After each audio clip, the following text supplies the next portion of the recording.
Hi scholars, I'm Seema Raj and today we are gonna study the lesson Say the right thing यानी कि सही बात बोलिए। मुंह खोलने से पहले 2 बार सोचिए, think twice before speaking।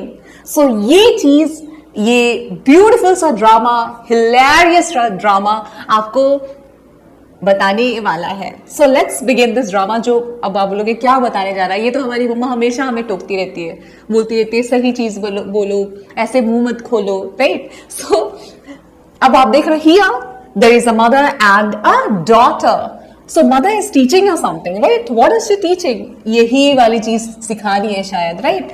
अब और भी कुछ कुछ तो ऐसा लग रहा है बहुत सारी चीजें सिखा रही है। अब वो जानने के लिए we will have to begin the play. Shall we start the play? Yes we will.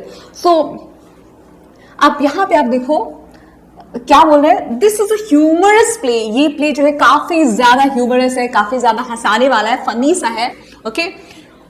In which a mother advices her daughter. तो एक ये ऐसा प्ले है, एक ऐसा ड्रामा है फनी सा, जिसमें एक माँ जो है अपनी बेटी को सलाह देती है।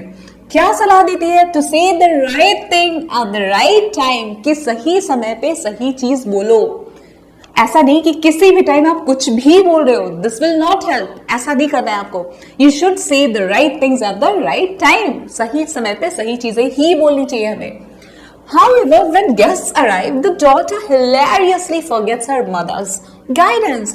लेकिन क्या होता है, अब मदर्स जो है ये सारी चीजें अपनी बेटी को सिखा रही है, डॉटर को सिखा रही है, लेकिन होता क्या है एक्चुअली में कि जब गेस्ट आते हैं, जब मेहमान आते हैं, पहुंच जाते हैं घर पे, सो क्या होता है, ये डॉटर जो है वो बड़े hilariously means in a very funny way she forgets her mother's guidance. जो भी उसकी माँ ने एडवाइस दिया था, गाइडेंस मीन्स एडवाइस दिया था, वो सारा का सारा उसके इस बच्ची के दिमाग से वैनिश हो जाता है, सारा का सारा गायब।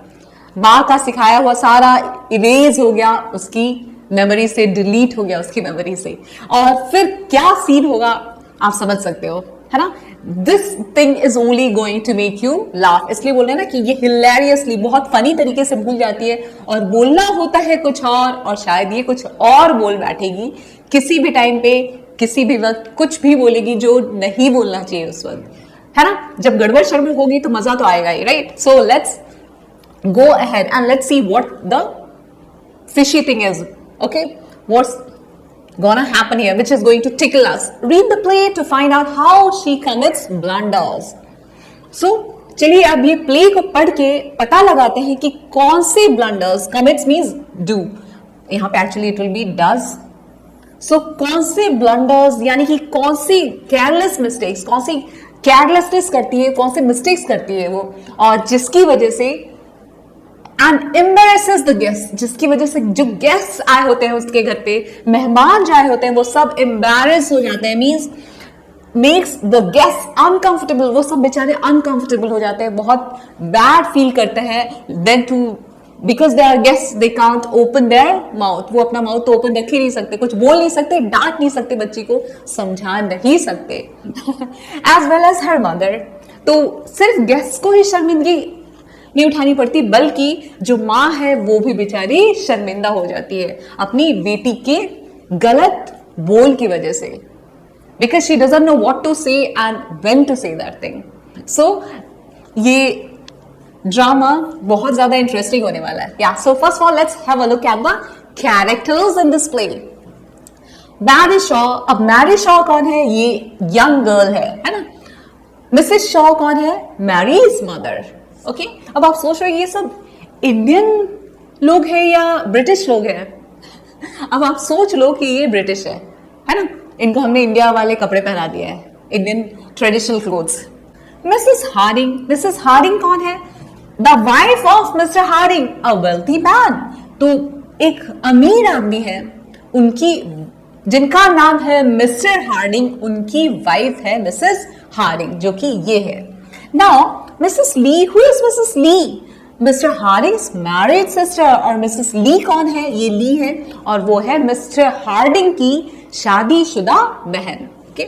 सो शायद उनके पास थोड़े दिन रहने के लिए आई होंगी मिसेस ली अपने भाभी के साथ, है ना, अपनी सिस्टर इन लॉ के साथ। या so what you see here, Mrs Shaw and Mary.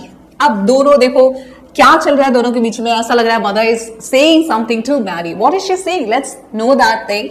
Mrs Shaw, so यहाँ पे आपका सीन 1 स्टार्ट हो गया और मिसेस शॉ जो है, sorry Mrs sorry it's Mrs Shaw, sorry. So Mrs Shaw क्या करती है, वो देखो the room looks cleaner now. Mrs Shaw बोली कि देखो अब रूम जो है ना वो साफ दिख रहा है, अच्छा दिख रहा है। But that coat away in your bedroom, जाके वो कोट जो है अपने बेडरूम में रख दो। This room is the place for quotes, ये रूम जो है कोट्स के लिए नहीं बना हुआ है। क्यों इस तरह कोट फेंका हुआ है तुमने, ये क्या कोट के लिए बना हुआ है ये रूम, जाके इसे जहां पे इसकी जगह है वहीं पे जाके रख दो। So mother is telling everything to Mary. क्या बोली आगे, Mrs Harding and Mrs Lee will soon be here. अरे मिसेस हार्डिंग और मिसेस ली जल्दी आने वाले हैं, अभी पहुंचते ही होंगे। And they don't want to see that, और वो ये नहीं देखना चाहेंगे कि भाई यहाँ पे तुमने हॉल में या गेस्ट रूम में कपड़े इधर उधर फेंक रखा है, कोट इधर उधर फेंक रखा है। आई डोंट वांट दैट, मुझे ये नहीं चाहिए, जल्दी से इसे जहां पे रखना है वहां पे सही जगह पे रख दो मैरी। अब मैरी क्या बोलती है, you are always telling me to put things away. अब मैरी बोलती है आप मुझे हमेशा ऐसे करती हो, बोलती है ये चीज इधर रखो वो चीज इधर रखो। Mrs Shaw, yes I am, हाँ मैं ऐसी हूं, मैं ऐसा करती हूँ। You leave your clothes all over the house, और तुम क्या करती हो, हर वक्त अपने कपड़े कभी इधर डालती हो कभी उधर फेंकती हो। क्या समझ रखा है, ये मक्खियां है क्या, या कपड़े हैं, इधर उधर भटकते रहते तुम्हारे कपड़े, जैसे कि भटकती हुई कोई आत्मा हो। Mary, I am not a child. Mary बोलती मम्मा मैं बच्ची नहीं हूं, क्या बोल रही हो आप, किस तरीके से बातें कर रही हो मुझसे, आप ऐसे गुस्सा कर रही हो मुझ पे। अब ये चीज जो है जनरली आप देखोगे कि जनरली घरों में ऐसा होता है, इट्स अ कॉमन साइट। ये कहानी घर घर की है। एकता कपूर के सीरियल्स के जैसा है, डेली सोप। मिसेस शॉ अब आगे क्या बोलिए, नो यू आर नॉट, मैंने कब कहा कि तुम बच्ची हो, अब तो तुम बिल्कुल बच्ची नहीं हो। So please keep your clothes in your own room. अब तुम बिल्कुल बच्ची नहीं हो, मुझे पता है ये चीज, लेकिन तुम बच्चों जैसा बिहेव करना बंद करो और जाके अपने रूम में अपने कपड़ों को रखो please. Mary, why are those two women coming here, तो वो दो औरतें जो है वो यहाँ पे क्यों आ रही हैं। हु इज मिसेस हार्डिंग, और मिसेस हार्डिंग कौन है। अब देखो अब शुरू हो जाता है मैरी का केबीसी खेलना। ओके, अब ये क्वेश्चन पूछ रही है, भले ही मम्मा केबीसी में तो पैसे मिलते हैं, लेकिन यहाँ पे मम्मा शायद आंसर देंगे या फिर चाटे पड़ सकते हैं इसको। Mrs Shaw, she is the wife of a wealthy man. अब मिसेस शॉ बताती है, पता है वो कौन है, मिसेस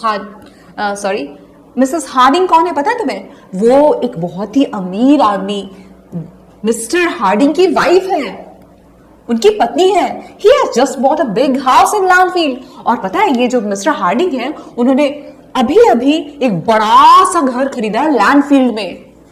सो अब आप देखो, L is capital, H is capital, जहां पे आप कैपिटल लेटर्स देखते ना, वो भी सेंटेंस के बीच में, in the middle of a sentence. So you should understand that it's a name, है ना, it may be the name of a person और अ प्लेस। ओके, सो ये देखो आप कैपिटल है, ये भी कैपिटल है, तो आपको पता चला कि Landfield is name of a place, और ये क्या है, name of a person.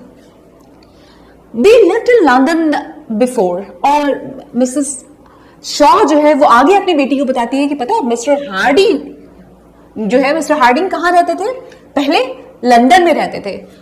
She is coming to have a talk, वो हमसे बात करने आ रही है, ऐसे ही थोड़ा सा बातचीत करेंगे क्योंकि नए हैं ना वो लोग यहाँ पे। I met her in a shop and asked her to come, और मैंने एक दुकान पे मिली थी और मैंने उनसे बोला था कि आप मेरे घर पे प्लीज आइए, बातचीत करेंगे, थोड़ा आपको भी अच्छा लगेगा। आप देखो आगे मतलब मम्मा का जो है ना सजेशंस चलता जा रहा है, वो कुछ ना कुछ एडवाइस करती जा रही है अपनी डॉटर को, लेकिन अब देखते हैं कि डॉटर को कितना कुछ समझ आ रहा है। नाउ मैरी क्या बोलती है, oh I have seen her children, हाँ मैंने उनके बच्चों को तो देखा है। They often come along the road, वो अक्सर रोड के उधर से घूमते हैं, वॉक करते हुए मुझे दिखे हैं, सैर करते हुए दिखे हैं।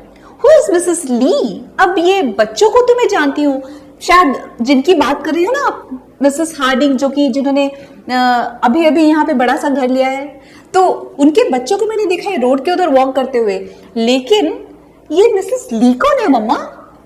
Mrs Shaw, she is Mr Harding sister, वो मिस्टर हार्डिंग है ना उनकी बहन है। She has been staying with them for a while. She has been staying with them for a while. वो कुछ समय से उनके साथ रह रही है। Mary, what are you going to talk about?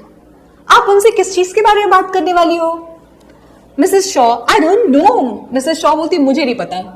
All kinds of things, हर चीज के बारे में बात करोगी, हर सब तरीके की चीजें के बारे में बात करते हैं हम ladies. One day you will have to go to some of these houses yourself and talk to the people there. और एक दिन तुम्हें भी इनमें से किसी के घर पे भी जाना पड़ सकता है और तुम्हें भी लोगों से बात करना पड़ सकता है। मीन्स ऐसा किसी के साथ भी हो सकता है ना, आप भी बड़े होगे तो आपको भी you will have to go to some of your neighbours और एनीबडी, राइट? ऑकेजनली, कुछ ना कुछ ऑकेजन हुआ या कुछ भी हुआ तो if you go there you will have to open your mouth, you will have to converse with them, you will have to talk with them. So this is the thing Mrs Shaw is saying to Mary. Mary से Mrs Shaw भी यही बोल रही है कि तुम्हें भी कभी भी किसी के घर पे जाना पड़ सकता है, उन लोग, वहां के जो लोग हैं, जहां जहां जाओगे वहां के लोगों से बात करना भी पड़ सकता है। So you must know how to talk. कहने का मीनिंग ये है मिसेस शॉ का। सॉरी, अब what happens next? Mary, I can talk now. Mary बोलती है अरे अब मैं बातें कर सकती हूँ मम्मा। I have been able to talk for a long time. तुम्हें पता है मम्मा, मैं बहुत पहले से ही या बहुत टाइम से बातें करना सीख गई हूँ, मुझे आता है बात करना अच्छे से, मैं तो इसमें प्रो हूँ। Mrs Shaw, yes that's true. हाँ बिल्कुल सही कह रही हो, सच कह रही हो। You always talk too much, तुमको हमेशा बहुत ज्यादा बातें करती हो। But does anyone want to hear the things that you say? तो तुम बातें तो बहुत करती हो, तुम्हारे हिसाब से तुम बातें करना जानती हो, लेकिन जो तुम बकबक करती हो, जो तुम बोलती हो, क्या उससे लोग सुनना चाहते हैं? Mary, I can talk very well. तो मैरी क्या बोलती है? I can talk very well, मैं अच्छे से बात कर सकती हूँ। व्हेन आई लाइक, जब मुझे बातें करने का मन होता है तब तो मैं अच्छे से बात करती हूँ। I will stay with you today, मैं आज आपके साथ रहने वाली हूँ। I talk to them when they come, और जब वो आएंगे उनसे तो मैं बात करूंगी। कौन आने वाले घर पे? मिस्टर हार्डिंग की wife Mrs Harding and Mrs Lee. तो मैं आज उनसे बात करूंगी, आपको दिखाऊंगी कि मुझे कितना बात करना आता है। मिसेस शॉ क्या बोलती है? Oh I don't think so, मुझे नहीं लगता तुम ये कर पाओगी, ये तुम्हारे बस की बात नहीं है। You can go out for a walk, ज्यादा अच्छा रहेगा कि तुम घर से बाहर ही रहो और वॉक पे चले जाओ, है ना, सैर के लिए चले जाओ, टहलने चले जाओ। It will be better if you do that. बेहतर ये होगा कि तुम घर से बाहर जाओ, वॉक पे जाओ, ये तुम्हारे लिए अच्छा रहेगा और मेरे लिए भी अच्छा रहेगा। नहीं तो आपको पता है ये क्या करेगी, कुछ ना कुछ ऐसा बकबक कर देगी, because she doesn't know how to talk with the people. It's also an art, ये भी एक आर्ट है, एक कला है। आपको बात करना आना चाहिए लोगों से कि क्या बोले जिससे कि लोगों को अच्छा फील हो, कंफर्टेबल फील हो और आपको भी लोग अच्छा समझे, आप उनको रेस्पेक्ट दो। Then only people will love to talk to you and listen to you. अब आगे क्या होता है? अब मैरी देखो क्या बोली है। वाई? मैरी बोलती लेकिन क्यों, मैं क्यों जाऊं घर के बाहर वॉक करने के लिए? मैं नहीं जाती। Mrs Shaw, if you stay with me you may not से द राइट थिंग। तो मिसेस शॉ बोलती कि देखो तुम अगर मेरे साथ रही ना तो मुझे पक्का यकीन है कि तुम जो है ना कुछ भी बोलोगी, अनाप शनाप बक दोगी और फिर मैं फंस जाऊंगी। मुझे पता है तुम सही चीजें नहीं बोलती हो। Mary, I know the right things to say. तो मैरी बोलती है मुझे पता है सही बात बोलना, आता है मुझे सही सही बात करना। गुड आफ्टरनून, मैं ऐसे बोलती हूँ, good afternoon, how are you. मैं कोई भी आता है तो मैं इस तरीके से बोलती हूँ, नमस्ते बोलती हूँ, सबको ग्रीट करती हूँ, विश करती हूँ और उसके बाद हालचाल भी तो पूछती हूँ मैं, how are you and things like that. और ऐसी बहुत सारी चीजें मैं बातें कर लेती हूँ। मम्मा don't worry, let me stay today. मम्मा प्लीज मुझे आज यहीं पे रुकने दो ना, ठहरने दो ना, मुझे बात करना है। I can do it very well, मैं बहुत अच्छे से कर सकती हूँ बात। I show you anyone can talk, मैं आपको दिखा दूंगी कि कोई भी बात कर सकता है। But is that true? क्या कोई भी बात कर सकता है? नहीं। It's not an easy job to please the people, to make them comfortable. वो आप you learn it with practice, experience. Okay, so अब मिसेस शॉ आगे क्या बोलती है? You may stay if you like. देखो अगर तुम्हें रुकने का मन है ना तो तुम रुक जाओ, ठहर जाओ यहाँ पे, बट ठीक है, लेकिन ध्यान रखना Mary, I want to know Mrs Harding well. मुझे मिसेस हार्डिंग को अच्छे से जानना है, उनके बारे में सब कुछ खबर निकालनी है। I want her to ask me to go to their house. मैं ये चाहती हूँ कि हम इतने अच्छे से बात करें कि मिसेस हार्डिंग जो है वो मुझे अपने घर पे बुलाए, कि ताकि मैं उनका घर देख सकूं। There isn't much to do here in Landfield. तुम्हें पता है हमारी लैंडफील्ड इतनी छोटी सी जगह है, इसमें ज्यादा कुछ तो हम कर नहीं सकते। And I want to know some more people here. और मैं चाहती हूँ कि यहाँ पे और ज्यादा लोगों से दोस्ती हो, मेरी फ्रेंडशिप हो, मैं और लोगों को जानूं, और तो फिर अच्छा लगेगा थोड़ा सा। I want some more friends here, मुझे कुछ और दोस्त चाहिए यहाँ पे। So take care when you say anything. So Mary, तुम ध्यान रखना, कुछ भी बोलो तो सोच के बोलो प्लीज, और ध्यान से बोलो। अब ये सारी चीजें मम्मा सिखा रही है मैरी को, यानी कि मिसेस शॉ सिखा रही है मैरी को ना। अब देखो मैरी मानती है या सीखती है कि किस तरीके से बात करना है। नाउ मैरी क्या बोली, Mary tell me what to say, तो मुझे बता दो ना मम्मा कि क्या क्या बोलना है। Mrs Shaw, I can't tell you everything, मैं हर चीज नहीं बता सकती तुम्हें, हर चीज कैसे बताऊं, but you will always be right if you are kind to people. लेकिन हाँ, एक बात सोचो मैरी, मैं तुम्हें हर चीज तो नहीं बता सकती, बट रफली एक आइडिया दे देती हूँ, मोटा मोटा सा बता देती हूँ कि अगर तुम ये सोचो कि तुम लोगों से काइंडली बात करो, बड़े ही प्यार से, दया भावना से बात करो, अगर इस तरीके से बात करो, अच्छी होके बात करो, मतलब अच्छा अच्छा ही बोलो लोगों के बारे में, अच्छा सोचो कि जो तुम बोलो वो लोगों को अच्छा लगे। अगर इस तरीके से तुम सोच के बात करोगे ना, तो पक्का जो भी बोलोगे वो बिल्कुल सही होगा। See things that will please them, ऐसी बातें बोलो जिससे कि वो खुश हो जाए। प्लीज करना यहाँ पे मतलब रिक्वेस्ट करना नहीं, यहाँ पे मीन्स हैप्पी करना, लोग खुश हो जाए, ऐसी बातें बोला करो, then they will like you. और इससे क्या होगा कि लोग तुम्हें पसंद करेंगे, तुम जो बोलोगी, क्योंकि आफ्टर ऑल हम उसी से जाने जाते हैं जो हम बोलते हैं। आप कितना भी अच्छा कर लो, वो करता रहे मैटर, लेकिन आप किसी को बोल के हर्ट कर देते हो, उसको चोट पहुंचा देते हो उसके दिल पे, तो फिर वो चीज हमेशा हमेशा के लिए उसके दिमाग में छप जाती है, और वो चीज को आप कितना भी अच्छा करो, सब गुड़ गोबर हो जाता है, सब बेकार हो जाता है। सो बेटर क्या है कि तुम अच्छी बातें बोलो जो जिससे सब खुश हो जाए। लाफ अ लॉट, थोड़ा ज्यादा हंसो, तो क्या करो, ऐसे काइंड हो जाओ लोगों के प्रति, उनसे अच्छे से बात करो, ऐसी बातें करो जिससे लोग खुश हो, और हंसो भी बहुत, है ना। And try to make them laugh too, खुद भी हंसो और उनको भी हंसाओ, ऐसी कुछ बातें बोलो। And if everyone stops talking, और जब हर कोई बातें करना बंद कर दे, say something to make them talk again, ऐसा कुछ बोलो कि वो फिर से बात करने लग जाए, है ना। अच्छा ही लगता है ना बातों के बीच में एकदम से शांति सन्नाटा आ जाए, जैसे कि कोई भूत आ गया है।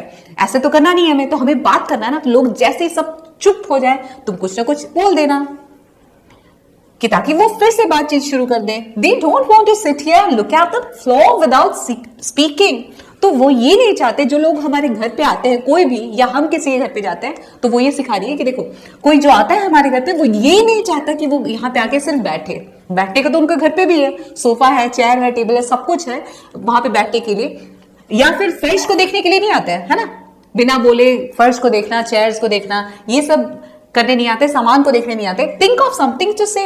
तो लोग हमारे घर पे इसलिए आते हैं, या हम किसी घर पे इसलिए जाते हैं कि हम उनसे बात करें, उनके बारे में जाने, कुछ वो हमारे बारे में जाने। तो फर्श को देखने से या बैठे रहने से तो पता ही चलेगा ना एक दूसरे के बारे में, उसके लिए तो हमें मुंह खोलना पड़ेगा। सो कुछ ऐसा सोचो जिससे कि बात की जा सके, है ना। अब ये सारी हिदायत दे रही है मम्मा, सिखा रही है चीजें मम्मा मैरी को, लेकिन मिसेस शॉ यानी माँ जो बता रही है, क्या मैरी वो सब चीजें ध्यान से सुन रही है, समझ रही है, या सिर्फ ऐसे ही आपके जैसे हाँ हाँ हाँ ऐसे कर रही है, जैसे आप लोग ही मम्मा के साथ ऐसे हाँ मम्मा हाँ हाँ बिल्कुल सही मम्मा। सो अब मैरी क्या कर रही है आगे, मैरी बोल रही है I can do that, there is always something to say. Mary बोलती है अरे मैं ये कर लूंगी, इसमें क्या बड़ी बात है, हमेशा मेरे पास कुछ ना कुछ बोलने को तो होता ही है, but must I do anything else, बस मम्मा मुझे ये बता दो कि मुझे क्या कुछ और भी बोलना है। मिसेस शॉ, अब मिसेस शॉ क्या बोलती है, when they are ready to leave don't jump out of your chair, और जब वो जाने को तैयार हो ना, जब वो जाने वाले हो, बोलते हैं ठीक है अब हम निकलते हैं, अब हम चलते हैं, ऐसा बोलने वाले हो ना, या बोले ऐसा, तो तुम ये नहीं खुशी के मारे चेयर से उछल के आ जाओ, कूद के आ जाओ, and look gladly at the door, और बड़ी खुशी से, gladly means G for gladly, H for happy, G के बाद क्या आता है एच, तो आप ऐसे याद रखो, G for gladly, H for happily. So ऐसे ही कि तुम बड़ी खुशी से आ जाओ दरवाजे के पास, खुश होगी कि यस अब वो लोग जा रहे हैं, अब मैं बिस्किट खाऊंगा, ये स्नैक्स खाऊंगा जो वो, या खाऊंगी जो वो छोड़ के जा रहे हैं। जनरली बच्चे ऐसे ही होते हैं ना, अगर सोचते हैं कि जल्दी से गेस्ट जाए और हम जो भी बचा कुचा है सब कुछ सफा जट कर दे, प्लेट सफा कर दे। You must look sorry when they want to leave, और जब वो जाने की बोले ना, तो तुम्हें ऐसा चेहरा बना लेना चाहिए कि तुम्हें बहुत बुरा लग रहा है कि क्यों जा रहे हैं, ऐसा वाला चेहरा बना लो कि अच्छा नहीं लग रहा तुम्हें, तुम चाहती हो कि वो थोड़ी देर और रुके, ऐसा वाला चेहरा होना चाहिए। मैरी क्या बोलती है, what shall I do when they want to go, तो मम्मा जब वो जाने जाना चाहे तो मैं क्या करूं, फिर क्या बोलूं मैं, या क्या करना चाहिए मुझे उस वक्त? तो अब मिसेस शॉ क्या बता रही है उसको, ask them to stay a little while longer, sorry, Mrs Shaw बोलती है ask them to stay a little while longer, उनसे बोलो कि थोड़ी देर और रुक जाइए ना। Just a little while longer means, a little while longer means just a little bit more, थोड़ा और रुक जाइए। कहने का मीनिंग ये है, तो आपको ये बोलना है। मिसेस शॉ क्या बताती है कि उनसे बोलो कि थोड़ी देर और रुक जाए। जस्ट से मस्ट यू गो, बस इतना कह दो कि क्या अभी आपको जाना चाहिए इतनी जल्दी, कांट यू स्टे, क्या आप रुक नहीं सकते, और समथिंग लाइक दैट, कुछ ऐसा ही बोल देना ना भारी। बस ये तुम्हें रिक्वेस्ट करना है कि आप प्लीज मत जाइए, इस तरीके से कुछ बोलना है। You like them and you want them to stay, बस ऐसा करो, ऐसा दिखाओ कि तुम्हें वो लोग पसंद है और तुम चाहती हो कि वो और देर ठहरे हमारे घर पे, रुके हमारे घर पे और हमसे बात करें। And you must let them understand that, और तुम्हें यही चीजें उनको समझानी है कि तुम उन्हें पसंद करती हो, तुम चाहती हो कि सही में वो रुके थोड़ी देर और हमसे बात कर ले, है ना। इस तरीके से तुम्हें दिखाना है कि हम उनसे बात करना चाहते हैं, हमें बहुत इंटरेस्ट है उनमें। Mary, that's not very hard is it, क्या ये हार्ड है, क्या ये मुश्किल है? बिल्कुल नहीं। आई रिमेंबर दैट, मैं ये सब चीजें याद रखूंगी। Must you go, can't you stay, must you go, can't you stay, must you go, can't you stay. अब ये चीजें जो मम्मा ने उसको बताई है कि जब कोई जाने वाला हो, आपके घर से विदा लेने वाला हो, तो आप किस तरीके से सेंटेंसेस, एक दो एग्जाम्पल्स जैसे उन्होंने बताए, वो मैरी अब उसको रट्टा मार रही है। Must you go, can't you stay, must you go, can't you stay, like that. Mrs Shaw, that's right, बिल्कुल ठीक, now take your coat to your room, अब जाओ अपना कोट जो है अपने रूम में लेके जाओ, अपने कमरे में लेके जाओ, and change into a clean dress, और जल्दी से एक साफ सुथरा कपड़ा पहन के आ जाओ। You must look nice when they come, और तुम्हें अच्छा दिखना चाहिए जब वो आ रहे हैं हमारे घर पे। And if everyone stops talking, say something kind to make them talk again.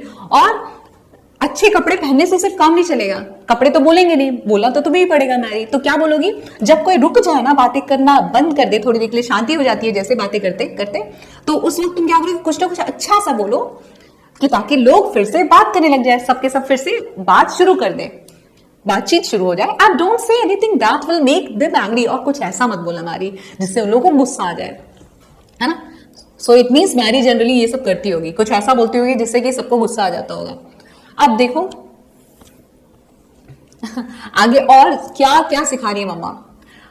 Mary, I remember, Mary क्या बोलती है, मैं याद रखूंगी मम्मा, आप टेंशन मत लो। I often have done harder things than this, अरे मैंने तो इससे भी बड़े बड़े काम कर डाले हैं, ये क्या चीज है, ये तो मेरे लिए कुछ भी नहीं है। बातें करना, इसमें क्या बड़ा, कोई तीर मारना वाना नहीं है, मैं सब कर लूंगी मम्मा, इससे बहुत मुश्किल मुश्किल काम मैंने कर डाला है। सो आप टेंशन फ्री रहो और मैं सब कुछ संभाल लूंगी। अब क्या मैरी ऐसा कर पाती है, सीन 2 में देखते हैं हम। मिसेस शॉ, सो अब मिसेस शॉ जो है वो क्या बोलिए, so you like Landfield Mrs Harding, I am very glad. अब मिसेस शॉ देखो अब आ चुकी है मिसेस हार्डिंग, और मिसेस शॉ क्या पूछती हैं उनसे कि तो क्या आपको लैंडफील्ड पसंद आया? जब कोई कहीं और से कहीं और आ जाता है, आपके एरिया में आता है, तो आप जनरली पूछते हैं ना कि आपको कैसी लगी ये जगह, यहाँ पे कैसा महसूस हो रहा है आपको, अच्छा फील तो हो रहा है ना, सब कुछ ठीक है ना, ऐसा। तो वैसे ही बात की शुरुआत करती है मिसेस शॉ। तो मिसेस हार्डिंग, आपको लैंडफील्ड कैसा लगा? आई एम वेरी ग्लैड, मुझे बहुत खुशी है। मिसेस हार्डिंग, अब मिसेस हार्डिंग क्या बोलती है, yes we like it very much, हाँ हमें तो बहुत पसंद आया Landfield. It's not the same as London, ये लंदन के जैसा तो बिल्कुल नहीं है, but there are some very nice people here, लेकिन यहाँ पे कुछ बहुत अच्छे लोग हैं। And we have found a good house, और हमें एक अच्छा सा घर भी मिल गया है यहाँ पे। No one sees anything more and Mrs Shaw looks at Mary, और फिर ये कह के कोई कुछ बात नहीं करता, बातें बंद हो जाती है। तो जो मिसेस शॉ है वो मैरी की तरफ, यानी कि अपनी डॉटर की तरफ देखती है कि भाई चल चल चल कुछ बोलना, बोल, बात स्टार्ट करना, बात स्टार्ट कर, कुछ बोल मैरी। अब मैरी क्या बोलती है, what beautiful children you have Mrs Harding, Mrs Harding आपके बच्चे कितने अच्छे हैं, कितने खूबसूरत हैं। I have often seen them walking along the road, मैंने उन्हें देखा है कि वो रास्ते के उधर वॉक करने जाते हैं, ज्यादातर रोड के उधर सैर पे जाते हैं, टहलने जाते हैं। मिसेस हार्डिंग, अब मिसेस हार्डिंग क्या बोलती है, oh I haven't any children, लेकिन मेरे तो कोई बच्चे ही नहीं है। तो देखो मिसेस हार्डिंग के कोई बच्चा नहीं है, लेकिन मैरी बोली कि मैंने आपके बच्चों को रोड पे टहलते हुए देखा है। Mary, oh yes you have, अरे हाँ हाँ है ना आपके बच्चे। अब देखो ये मैरी को कैसे पता कि इनके बच्चे हैं मिसेस हार्डिंग के, मतलब मिसेस हार्डिंग को पता नहीं कि मेरे बच्चे हैं या नहीं है, लेकिन मैरी को ये पता है। सो मैरी क्या बोलती, ओह यस यू हैव, अरे है ना आपके बच्चे, आई हैव सीन देम, मैंने उनको देखा है, a little boy and a little girl, एक छोटी सी लड़की और एक छोटा सा लड़का है ना। मिसेस हार्डिंग अब क्या बोलते हैं, नॉट वेरी प्लीज्ड, और वो ज्यादा खुश नहीं होती ये सब सुन के। I have no children, believe me, मेरे कोई बच्चे नहीं है, यकीन करो मेरा। अब बेचारी क्या बोले, तो वो ऐसे बोली है Mary, oh Mrs Shaw, quietly Mrs Shaw जो है वो शांत हो जाती है और फिर क्या बोलते हैं, they must be someone else's children. शांत होकर थोड़ा अपना दिमाग ठंडा रखती है, उनको गुस्सा आ रहा होता है कि ये क्या लड़की बकरी है, कुछ भी बोल रही है, मतलब बच्चे नहीं है, जिसको किसी का भी बच्चा अगर देख लिया तो वो सब मिसेस शॉ के ही बच्चे होंगे क्या, लेकिन ये बोले जा रही है तो वो थोड़ा अपने दिमाग को शांत करती है ठंडा करके और बोलती है कि वो किसी और के बच्चे होंगे। Have you met Mrs Best, तो क्या आप have you met Mr Best, क्या आप मिस्टर बेस्ट से मिली हैं? He is a nice man, काफी अच्छे इंसान है वो। ही लिव्स नियर यू, वो आपके पास में ही तो रहते हैं। तो अब ये सारी बातें मिसेस शॉ जो है अब वो करने लग जाती है, मैरी की गलतियों को ढकने के लिए कुछ अच्छी बात करी ताकि मिसेस हार्डिंग को अच्छा लगे तभी तो वो फिर से तभी तो उनको इनविटेशन मिलेगा किसके घर पे? मिसेस हार्डिंग के घर पे। जिससे बात करना अच्छा लगे आपको, जिससे बात करके अच्छा फील होगा, उसी को आप अपने आसपास बुलाओगे ना, अपने घर पे इनवाइट करोगे या उसके घर पे जाओगे, तो इसलिए वो अच्छी बातें करना चाह रही है मिसेस शॉ, लेकिन मैरी जो है सब कुछ बिगिनिंग से ही पचका करना स्टार्ट करे उनका। अब मैरी क्या बोलती है, oh Mr Best, he lives here and he works in London. अरे मिस्टर बेस्ट, वो देखो अब बकवास शुरू उसका, वो यहाँ पे रहते हैं और लंदन में काम करते हैं। He goes all the way to London by train every morning. वो हर दिन लंदन जो है, goes all the way means traveling a long distance, तो वो काफी लंबा डिस्टेंस डेली तय करते हैं, बहुत लंबी दूरी डेली तय करते हैं, ट्रेवल करते हैं, और कहाँ जाते हैं? लंदन जाते हैं ट्रेन से हर सुबह, and then he comes all the way back by train every night. All the way back by means until the end. तो और फिर सुबह सुबह भाग के वो ट्रेन कैच करते हैं, लंदन जाते हैं और वहां से वापस आते हैं ट्रेन में रात के वक्त। ही लिव्स इन ट्रेन्स, और वो लगता है कि शायद ट्रेन्स में ही रहते हैं, रेलगाड़ी में ही रहते हैं ज्यादातर, वही उनका घर है, और ये कह के वो हंसने लग जाती है। What kind of life is that, ये कौन सी जिंदगी है भला, ट्रेन में ही बीत जाती है। Why do people do things like that? मुझे समझ नहीं आता कि लोग ऐसे क्यों करते हैं कि ट्रेन में ही पूरी जिंदगी बिता देते हैं। They do not know how to live. इन लोगों को पता ही नहीं कि किस तरीके से रहना चाहिए, जिंदगी कैसे कैसे जी जाती है। And he reads 2 newspapers in the train every day. और वो 2 न्यूज़पेपर्स हर दिन पढ़ते हैं, वो भी ट्रेन में ही बैठे बैठे, मानो वो उनका घर हो। He never reads a book, और कभी बुक तो पढ़ते ही नहीं, कोई किताब नहीं पढ़ी उन्होंने, लेकिन 2 न्यूज़पेपर्स, 2 अखबार डेली पढ़ डालते हैं। But he is only a banker, लेकिन पता है वो सिर्फ एक बैंकर है ना। सो बैंकर मीन्स बैंक ऑफिसर है। एंड बैंकर्स कांट थिंक, और जो बैंकर्स होते हैं उनमें दिमाग तो होता नहीं, वो सोच ही नहीं सकते, इसलिए उनको क्या पता कि भाई जिंदगी को किस तरीके से जिया जाता है, कैसे जिया जाता है। अब देखो, मतलब जहां इसको छोटी छोटी बातें करनी चाहिए तो खुद छोटी सी है, लेकिन बातें कैसे कर रही है, मोटी मोटी, और इसकी वजह से मिस्टेक हो जा रही है। मिसेस ली, अब मिसेस ली क्या बोलती है, my brother's a banker. Mrs Lee बोलती है कि देखो मिस्टर हार्डिंग जो है, मतलब जो मेरे भाई हैं, वो एक बैंकर ही तो है। He goes to London by train every morning, वो हर दिन सुबह सुबह ट्रेन से लंदन जाते हैं, and comes back every night, और हर रात को वापस आ जाते हैं। He reads 2 newspapers in the train in the morning, और दो अखबार वो सुबह मॉर्निंग में ही ट्रेन में बैठ के पढ़ डालते हैं, and another every night. So 2 newspapers पढ़ते हैं वो, एक ट्रेन में सुबह के वक्त और एक रात में जब वापस आते हैं तो उस वक्त एक न्यूज़पेपर पढ़ लेते हैं। सो इस तरीके से वो 2 न्यूज़पेपर एक दिन में पढ़ते हैं, जैसे कि मिस्टर बेस्ट करते हैं। Mary, oh I am sorry, I didn't know. So Mary को बहुत बुरा लगता है कि यार मैंने ऐसी बात कैसे कर दी, मैं हमेशा गलत बातें ही कर रही हूँ गलत टाइम पे। सो वो उसको बुरा लगता है मैरी को, ओ मुझे पता नहीं था। Mrs Shaw, bankers always have to read a lot of newspapers. अब मिसेस शॉ बोलती है कि हाँ यार मुझे पता है कि जो बैंकर्स होते हैं ना उनको बहुत अखबार पढ़ना पड़ता है कि ताकि सब कुछ जो भी चल रहा है आसपास वो सब पता चल सके, नॉलेज गेन करना पड़ता है उनको हर चीज के लिए। Do you know Mrs Best? तो क्या आप मिसेस बेस्ट को जानती हैं? मिस्टर बेस्ट की wife, she is a nice woman, काफी अच्छी औरत है, वो अच्छी औरत है। आई लाइक हर, मुझे वो पसंद है। Mary, but have you seen her clothes? अब मैरी देखो फिर से गलत जगह पे बोल देती है। लेकिन क्या आपने उनके कपड़े देखे? She goes out in a blue dress with a red coat over it. वो एक ब्लू ड्रेस के ऊपर रेड कलर का कोट पहन लेती है उसके ऊपर से, और वो ये बोल के मैरी हंसने लग जाती है कि कोई ऐसा होता है कि इतना ओल्ड फैशन स्टाइल में कौन कपड़े पहनता है। अब मिसेस हार्डिंग क्या बोलती है? I have a blue dress and I often put on my red coat at the same time. तो मेरे पास भी एक ब्लू ड्रेस है और उसके ऊपर से मैं अक्सर रेड वाला कोट जो है वो डाल लेती हूँ।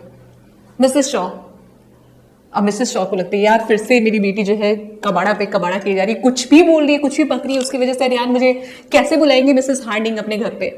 मेरी बेटी तो अच्छे से बात भी नहीं करती है और क्या होगा पता नहीं अब। और वो फिर जल्दी से बोल देती है, मिसेस शॉ बात को संभालने की कोशिश करती है। आई लाइक ब्लू ड्रेसेस, वो बोलती है मुझे ब्लू ड्रेसेस बहुत पसंद है एंड रेड कोट्स, और उसके ऊपर से रेड कोट्स पहनना तो और भी ज्यादा अच्छा लगता है। नो वन सेज एनीथिंग, और फिर कोई कुछ बोलता नहीं है क्योंकि मैरी ऐसी बातें ही कर रही है कि सबको बुरा लग रहा है और कोई कैसे मुंह खोले। मैरी, अब मैरी क्या बोलती है? I saw Mrs Cotter this afternoon, मैंने आज दोपहर को ही, दिस आफ्टरनून मीन्स आज, सो आज दोपहर को ही मैंने मिसेस कॉटर को देखा।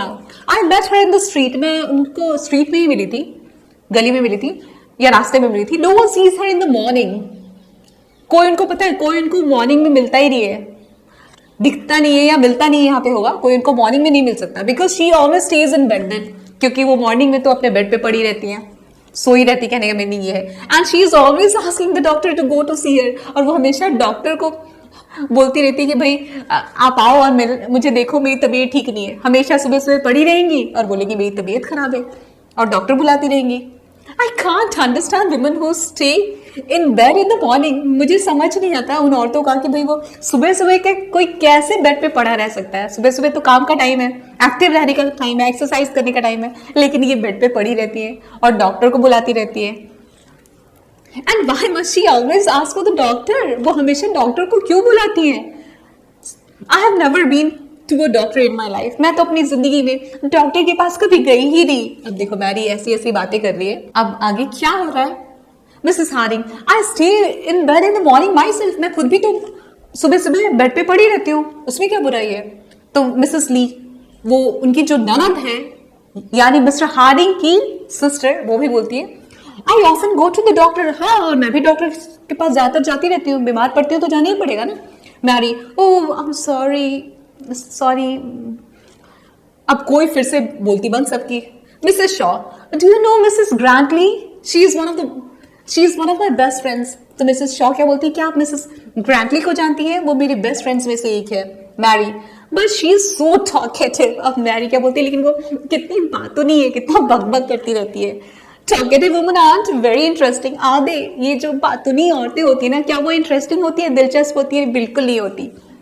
होती है क्या बताइए? Mrs Lee, my mother is very talkative woman, मेरी जो माँ है वो भी बहुत टॉकेटिव है, बहुत बातूनी है।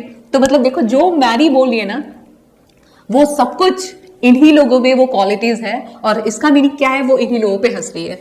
अब इन लोगों को लग रहा है भाई हमारा मजाक उड़ा रही है मैरी, और वो उनको बुरा लग रहा है इस चीज का। अब देखो मैरी आगे क्या बोलती है, देखो शी इज डूइंग ब्लंडर्स, है ना, हमेशा कुछ तो कुछ केयरलेसनेस से भरी गलतियां जो है वो करे ही जा रही है। अब क्या हो गया, इस बातचीत करने के सिलसिले में कहीं कुछ और ना हो जाए, कहीं जो जान पहचान मिसेस शॉ करना चाहती है मिसेस हार्डिंग से, वो जान पहचान अच्छे से हो पाती है या नहीं, मिसेस शॉ को मिसेस हार्डिंग के घर पे बुलाया जाता है या नहीं, या किस्सा यहीं पे खत्म। So let's see that. Mary, oh I am sorry, I didn't know, और फिर से मैरी की गलती होने पे वो फिर से माफी मांगती है और फिर बोलती है सॉरी मुझे पता नहीं था कि आपकी माँ भी बातूनी है, कहने का मीनिंग है। और आपके भाई भी बैंकर है, वो भी ट्रेन से आते जाते, means all that things, all those things जो उसने गलत बोला था। सो उसके लिए वो माफी मांगती है। और फिर मैरी आगे फिर से क्या बोली है, looking out of the window, और विंडो के बाहर अब वो सब कुछ को एवरीथिंग इज आपको पता है हर चीज यहाँ पे गड़बड़ शड़बड़ चल रही है, और मैरी उसको ठीक करने की कोशिश कर रही है, और वो गड़बड़ उसकी वजह से हुई है। तो अब वो सोचती है, विंडो की तरफ बाहर देखती है, और फिर बोलती है, oh there is that dog again. और फिर से देखो विंडो की तरफ बाहर देख के बोलते हैं, अरे वो कुत्ता फिर से आ गया। It always looks very dirty, ये कुत्ता कितना गंदा दिखता है, हमेशा गंदा दिखता है, yucky. I don't like dogs, do you? मुझे कुत्ते बिल्कुल पसंद नहीं, क्या आपको पसंद है? You want, sorry, who wants a dog? किसको एक कुत्ता चाहिए होता है? पता नहीं लोग कैसे कुत्ता पालते हैं। That dog's always near our house। और ये वो वाला जो डॉग है ना, जो विंडो के बाहर दिख रहा है, खिड़की के बाहर, वो हमेशा हमारे घर के आसपास ही घूमता रहता है। Why do people keep dogs? मुझे समझ नहीं आता कि लोग कुत्ते क्यों रखते हैं, क्यों पालते हैं। Who wants a dog? किसको एक डॉग चाहिए होता है? Huh. Why doesn't it owner keep it clean? और ये जो भी इसका ओनर है, जो भी इस कुत्ते का मालिक है, जिसने भी कुत्ता खरीदा है, वो उसे साफ क्यों नहीं रखता? कितना गंदा है ये, छी। Have you seen it? क्या आपने उसको देखा है? बहुत गंदा दिखता है। अब देखो फिर से she is talking something negative. So कहने का what did you learn till here, कि आपने सीखा कि we should talk something positive, है ना, कुछ अच्छी अच्छी बातें करनी चाहिए जिससे लोगों को अच्छा फील हो, लोगों के अंदर गलतियां नहीं पिक करनी चाहिए। We should not find fault with others while conversing with anyone. तो ये क्या करनी है इसकी गड़बड़, पहली मुलाकात में ही सबके अंदर गलतियां ढूंढ ढूंढ के खोद खोद के निकाल दी है, और इसकी वजह से जो भी कॉन्वर्सेशन है उसको स्पॉइल कर दे रही है, बातचीत को पूरा खराब कर दे रही है। So we must avoid this thing. तो अब क्या होता है, मिसेस हार्डिंग बोलती है, looking out of the window, yes I have seen it. वो भी खिड़की के बाहर मिसेस हार्डिंग देखती है और बोलते हैं, अरे ये वाला, हाँ ये तो मैंने देखा है, डॉग्स ट्राउजर, अरे ये तो ट्राउजर है। सो इस डॉग का नेम क्या है? ट्राउजर। देखो आप, टी भी कैपिटल से स्टार्ट हो रहा है, सो it means it's a name. ये भी क्या है? एक नेम है। सो किसका नेम? डॉग का नेम। इट्स आवर डॉग, अरे ये हमारा ही तो कुत्ता है। अब देखो आप मतलब मैरी जिस चीज के बारे में बात कर रही है वो सब ज्यादातर इनसे रिलेटेड ही है, मिसेस हार्डिंग से रिलेटेड है, मिसेस ली से रिलेटेड ही है, और सारी गलत चीजें हैं। सो मैरी क्या बोलती है, विद अ रेड फेस। अब मैरी का फेस जो है वो शर्म से लाल लाल हो जाता है। She is so embarrassed. Oh I didn't no, oh sorry, मुझे पता नहीं था। और फिर से बातचीत बंद, कोई भी कुछ नहीं बोलता। तो देखो मैरी को actually what she was supposed to do, she was supposed to begin the conversation when it stops, but she is doing quite opposite to that thing, है ना। उसको बातचीत जहां पे बंद हो रही थी उसको शुरू करवाना था, लेकिन ये बच्ची कुछ ऐसा बार बार बोल रही है कि जिससे बात बंद हो जा रही है, तो शुरू होने की बजाय बात खत्म। मैरी, अब मैरी जो है वो still looking out of the window, अभी भी वो खिड़की के बाहर देखती रहती है और बोलती है, there is Mr Pomeroy on his horse. देखो ना, मिस्टर पोमरॉय अपने हॉर्स पे, अपने घोड़े पे बैठे हुए। देखो P begins with, Pomeroy begins with capital P, it means it's a name. अब he is always talking about horses, ये हमेशा ना अपने घोड़ों के बारे में बात करते हैं। He rides a horse every day, पता है वो हर दिन जो है वो हॉर्स पे बैठ के घूमते हैं। एंड प्रैक्टिस शूटिंग, और शूटिंग भी प्रैक्टिस करते हैं, है ना। Why must he do that? ऐसा क्यों करते हैं? ऐसा करने की क्या जरूरत है भला? What have they done to Mr. Pomeroy? अब किसी ने क्या बिगाड़ा है उनका? Why do some men like horses more than they like people? मुझे ये समझ नहीं आता कि लोगों को इंसान से ज्यादा horses क्यों पसंद आते हैं। ऐसा क्यों है पता नहीं। It's hard to understand man, बहुत मुश्किल है मर्दों को समझना। Man will be man. Mrs Lee, अब मिसेस ली क्या बोलती है, माई ब्रदर प्रैक्टिस शूटिंग, मेरा भाई जो है मिस्टर हार्डिंग वो भी तो शूटिंग प्रैक्टिस करता है, इसमें क्या गलत है। When he has the time, जब भी उसको टाइम मिलता है, जब भी वक्त मिलता है तो वो शूटिंग प्रैक्टिस करता है। And he rides his horse when he can, और वो भी जब भी उसको टाइम मिलता है, जब भी वो फ्री रहता है तो वो भी हॉर्स पे बैठ के राइडिंग के लिए जाता है।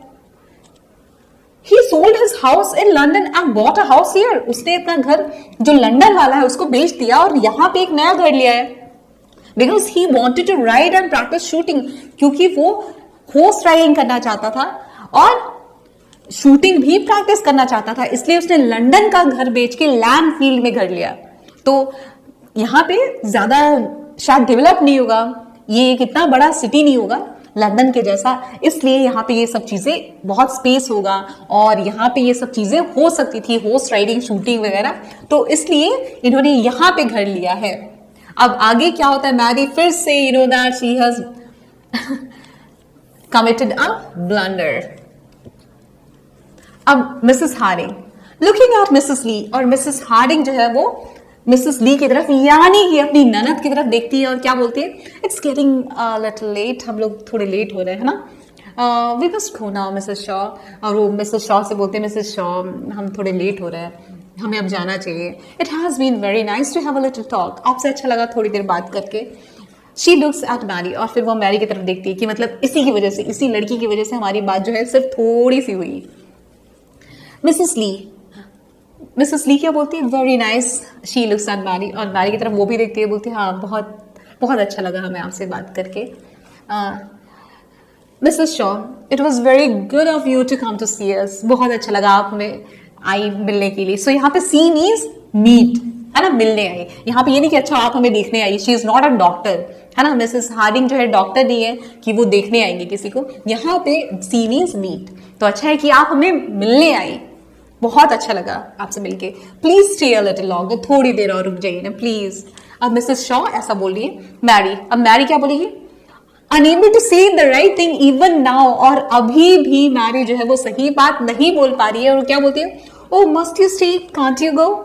सो यहाँ पे वो उल्टा बोल देती है, जो उनकी मम्मा ने सिखाया था उसका ठीक opposite, means she has spoiled her plans. मम्मा के प्लान्स को तो उसने पूरा बर्बाद करके रख दिया। मम्मा कहाँ सोती थी कि भाई मुझे इनविटेशन मिलेगा मिसेस हार्डिंग से, मैं उनके बारे में जानूंगी, लेकिन कुछ जानने नहीं दिया मैरी ने, और मैरी ने खुद की कमियां ही बता दी, खुद की वीकनेसेस ही उनके सामने ला दी, है ना।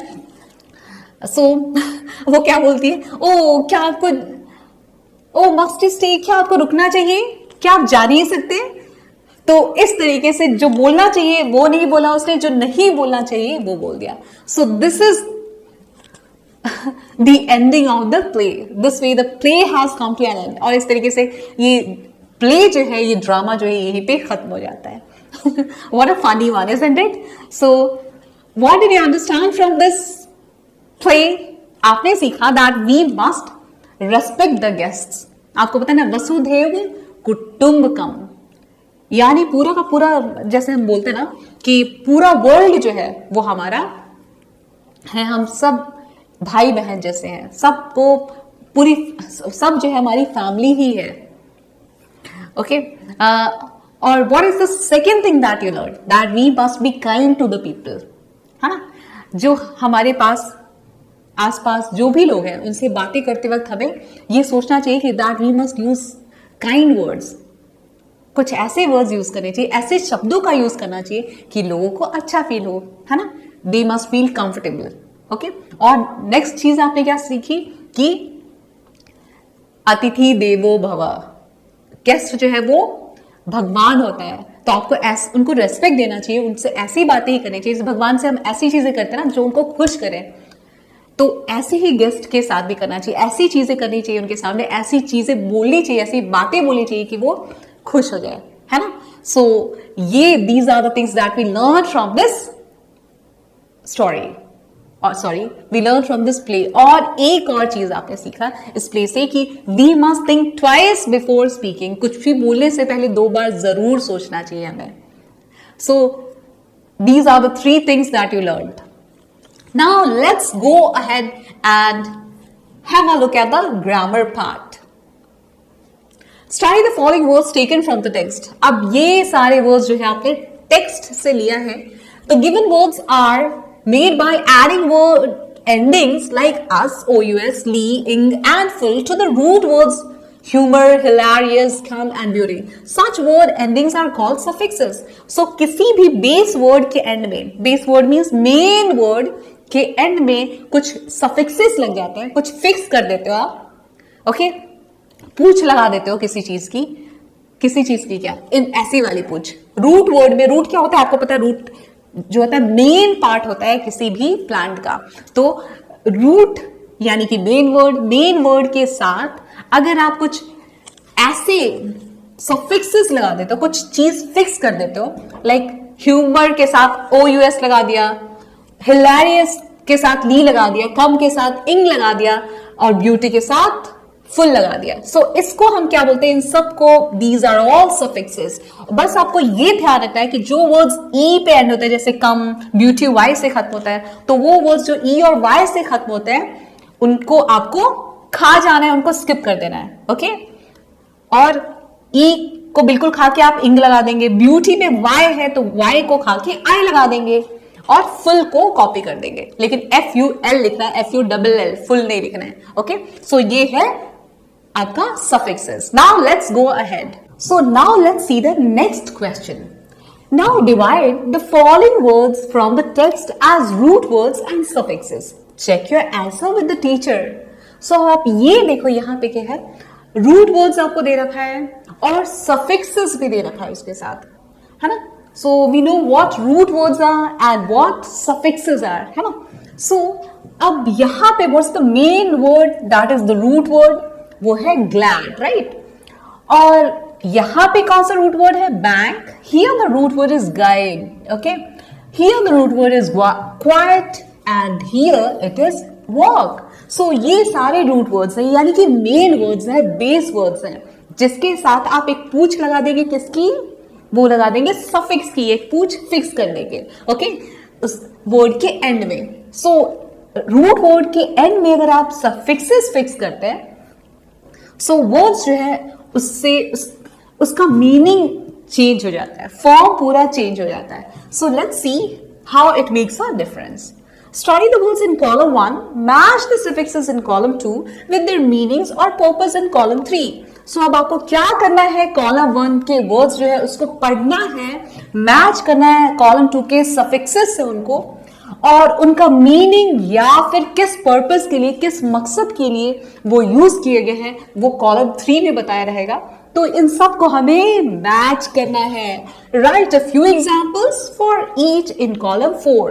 और ये सारे जो हम अभी ये कॉलम 3 तक करेंगे उन सब का एग्जांपल्स हमें कॉलम 4 में देना है. Share your answers with the teacher, okay. So let's begin doing it.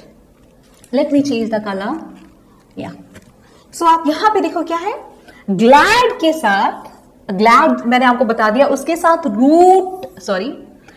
Glad जो मेन वर्ड है, जो रूट वर्ड है, उसके साथ ली सफिक्स लगा हुआ है, ओके. ग्लैड प्लस ली, ग्लैडली. बैंक के साथ मैंने आपको बताया अर लगा हुआ है, बैंक रूट वर्ड के साथ या मेन वर्ड के साथ. गाइड के साथ क्या लगा हुआ है, एंस. सो ये क्या बन गया, guidance. Next one is quite के साथ ली लगा हुआ है, सो इट बिकेम क्वाइटली.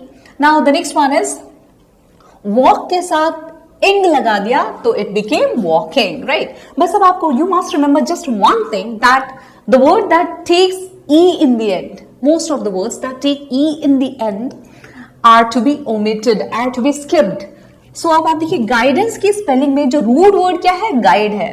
तो अब आपको ये ध्यान रखना है कि जब आप सफिक्स लगाएंगे तो आप क्या करेंगे, ई वर्ड के एंड में, मेन वर्ड या रूट वर्ड के एंड में जो ई आता है उसको आपको स्किप कर देना है, उसको छोड़ देना है, ओके. और उसके बाद जो सफिक्स है जैसे कि ANCE वो लगा देना है, okay. So now let's go ahead. So what you see here,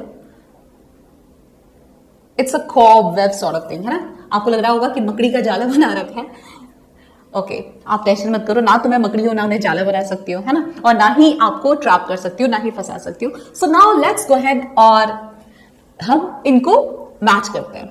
अब आप देखो बायोलॉजी, बायोलॉजी में देखो क्या है, बेस वर्ड या फिर root word, it is bio, है ना. और उसके साथ लॉजी जो है वो क्या लग गया है, उसका टेल फिक्स कर दिया है हमने. किसका टेल, लॉजिकल, यानी कि ये क्या हो गया आपका suffix. So root word is bio and logy is the suffix, ठीक है। और जो कि उस बायो के एंड में हमने फिक्स कर दिया है। अब आप देखिए यहां पे नेक्स्ट वन इज टॉलरेंस। सो देखिए इसमें रूट वर्ड क्या है, टॉलरेट, और उसके साथ हमने क्या लगा दिया है, एंस लगा दिया है, ओके, एंस। सो अब देखो आप, ये नेक्स्ट वर्ड है। सो ये सारे के सारे क्या आपको पता है, ये सारे के सारे पूछ है जो कि रूट वर्ड के एंड में लगती है ना। तो आप ये आपको तो पता है रूट कैसा दिखता है, वो पूछ जैसा टेढ़ा मेढ़ा सा रहता है। सो हियर आप ऐसे याद रखो, जो हमें फिक्स करना है किसी वर्ड के एंड में, किसी रूट वर्ड यानी कि मेन वर्ड के एंड में, वो भी कैसा रहता है, पूछ के जैसा, मतलब पीछे किसी वर्ड के लास्ट में हमें लगाना है, ये चीज एंड में लगाना है। सो स्टॉप के एंड में हमने क्या लगाया, ईडी लगा दिया, स्टॉप्ड हो गया। बैक के एंड में यानी कि सफिक्स है वर्ड, सो बैकवर्ड। करेज के एंड में ओ यूएस लगा दिया तो वो हो गया courages. Next one is quietly, तो ये तो आपने कर रखा है। क्वाइट के एंड में ली है सफिक्स, तो ये हो गया quietly. Now the next one is tough के एंड में ईएसटी लगा दिया तो क्या बन गया, toughest. Next one is tomatoes या टमाटोज भी बोल सकते हैं आप। सो टमेटो के एंड में ईएस लगाया तो जो सफिक्स आया तो वो क्या बन गया, टमाटोज बन गया या टमेटोज बन गया। अब हमें क्या करना है कि इन सब का मीनिंग क्या होता है। अगर ये इस टाइप की अलग अलग सफिक्सेस अगर हम किसी भी वर्ड के एंड में लगाते हैं, then how does the meaning change, क्या आ जाता है उसकी मीनिंग में, कुछ नया तो हो जाता होगा ना, तो वो क्या होता है ये हमें समझना है। सो अगर आप किसी भी वर्ड के एंड में लॉजी लगा देते हैं तो क्या हो जाता है, वो उसका मीनिंग हो जाता है अ स्टडी ऑफ। किसी भी चीज को जब आप स्टडी करते हैं, डिटेल में पढ़ते हैं, तो that is known as study. So logy का मीनिंग क्या है, अ स्टडी ऑफ। अगर किसी भी वर्ड के एंड में आपने एस लगाया तो वो क्या बन जाएगा, वो आपका बन जाएगा नाउन फॉर्म। और बायोलॉजी भी क्या है, नाउन है। नाउन मीन्स नेमिंग वर्ड्स, है ना। Biology is the name of a subject, right. अब यहां पे भी अगर किसी वर्ड के एंड में लगाया हमने एल्स तो वो भी क्या बन जाएगा, नाउन बन जाएगा, यानी कि नेमिंग वर्ड बन जाएगा। अब आप देखिए यहाँ पे टॉलरेंस है, राइट, ये नाउन है। So tolerance is an idea you can say or a concept. तो ये जो चीज है इसका चेंज टू अ नाउन जो मैंने आपको बताया था, है ना। तो आप देखिए ये एक नाउन बन गया जब हमने किसी भी वर्ड में एंस लगाया, और लॉजी भी लगाने से वो नाउन ही बन जाता है क्योंकि ये सब्जेक्ट का नेम है, आप ऐसे याद रखिए। Next one is ED. जैसे स्टॉप में ईडी लगा दिया तो वो क्या बन गया, वो वर्ड का पास्ट टेंस बन गया, है ना। तो आप देखिए चेंज टू पास्ट टेंस। अब किसी भी वर्ड में अगर हम वर्ड का सफिक्स लगाते हैं तो वो क्या बन जाता है, it becomes it tells about a certain direction. वो हमें किसी डायरेक्शन के बारे में यानी किसी दिशा के बारे में बता देता है। सो बैकवर्ड, फॉरवर्ड, ओके, इस तरीके से आप वर्ड लगाते हैं ना WARD तो वो डायरेक्शन बताते हैं। आप देखिए वर्ड है ना, आप बोलते हैं ना backward, forward, like that. So next one is courageous. अब देखिए करेजियस में क्या लगा है, OUS किसी भी वर्ड में लग जाए तो वो क्या बन जाता है, वो वर्ड एडजेक्टिव बन जाता है। And I have already told you the meaning of adjective in the previous lessons that we have already completed, right. So if you want you will go and check it from there. So अब ये क्या बन गया, adjective बन गया, okay. Next one is ly. अब अगर किसी वर्ड के एंड में ली सफिक्स लगाते हैं तो वो वर्ड क्या बन जाता है, एडवर्ब बन जाता है। और एडवर्ब का मीनिंग भी मैंने आपको प्रीवियस लेसन्स में पढ़ाया हुआ है। और नेक्स्ट वन है किसी भी वर्ड के एंड में अगर आप एस्ट लगा देते हैं, means EST, so what does it become, it becomes the superlative degree. यानी कि सुपर मींस आपको पता है ना, सबसे अच्छा या सबसे, कोई भी चीज सबसे अच्छी सबसे खराब, जब आपको ऐसा बोलना होता है तो आप क्या लगा देते हैं उसके एंड में EST। सो ये क्या बन गया, सुपरलेटिव डिग्री। सुपर अच्छा है तो भी सबसे ऊपर, सुपर से भी ऊपर, है ना। सुपर लग गया तो इट मींस वो चीज एक्सट्रीम हो गई, सबसे ज्यादा अच्छी या सबसे ज्यादा खराब। तो ये एक्सट्रीम हाईएस्ट ऑर्डर की चीज बताती थी कि इस कोई भी चीज है वो बहुत ज्यादा हो गई। लाइक टॉलेस्ट, टॉल में आपने ऐसा लगाया था सबसे ऊंचा, ओके। और ओल्डेस्ट मीन्स सबसे बूढ़ा, लाइक दैट। वर्स्ट मीन्स सबसे बेकार। तो इस तरीके से आप ये मीनिंग चेंज कर देता है। सुपर जो अच्छा है तो बहुत अच्छा है, खराब है तो बहुत खराब है, ये बोल देता है ये। अब अगर किसी भी वर्ड के एंड में ES लग जाए, लाइक टमेटो में ES लग गया, तो सो ये क्या बन गया, ये प्लूरल फॉर्म बन जाता है ना, प्लूरल फॉर्म। सो एक से ज्यादा, एक आपको पता है अगर एक टमाटो की बात करेंगे या टमेटो की बात करेंगे तो हम टमेटो बोलेंगे, लेकिन अगर हमें एक से ज्यादा की बात करें, if you want to talk about the plural noun tomato, tomato का प्लूरल बनाना है आपको, तो क्या बोलेंगे आप, टमाटोज, है ना। सो दिस वे ES देखो आप सिंगुलर को प्लूरल में चेंज करने का काम करता है।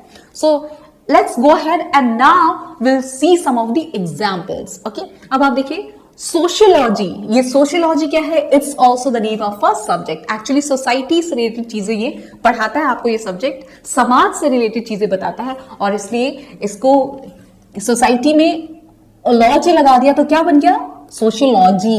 ठीक है, नेक्स्ट वन इज, तो यहां पे देखो आप सोसाइटी में लॉजी लगा के बनाया हमने, सॉरी सोशल में,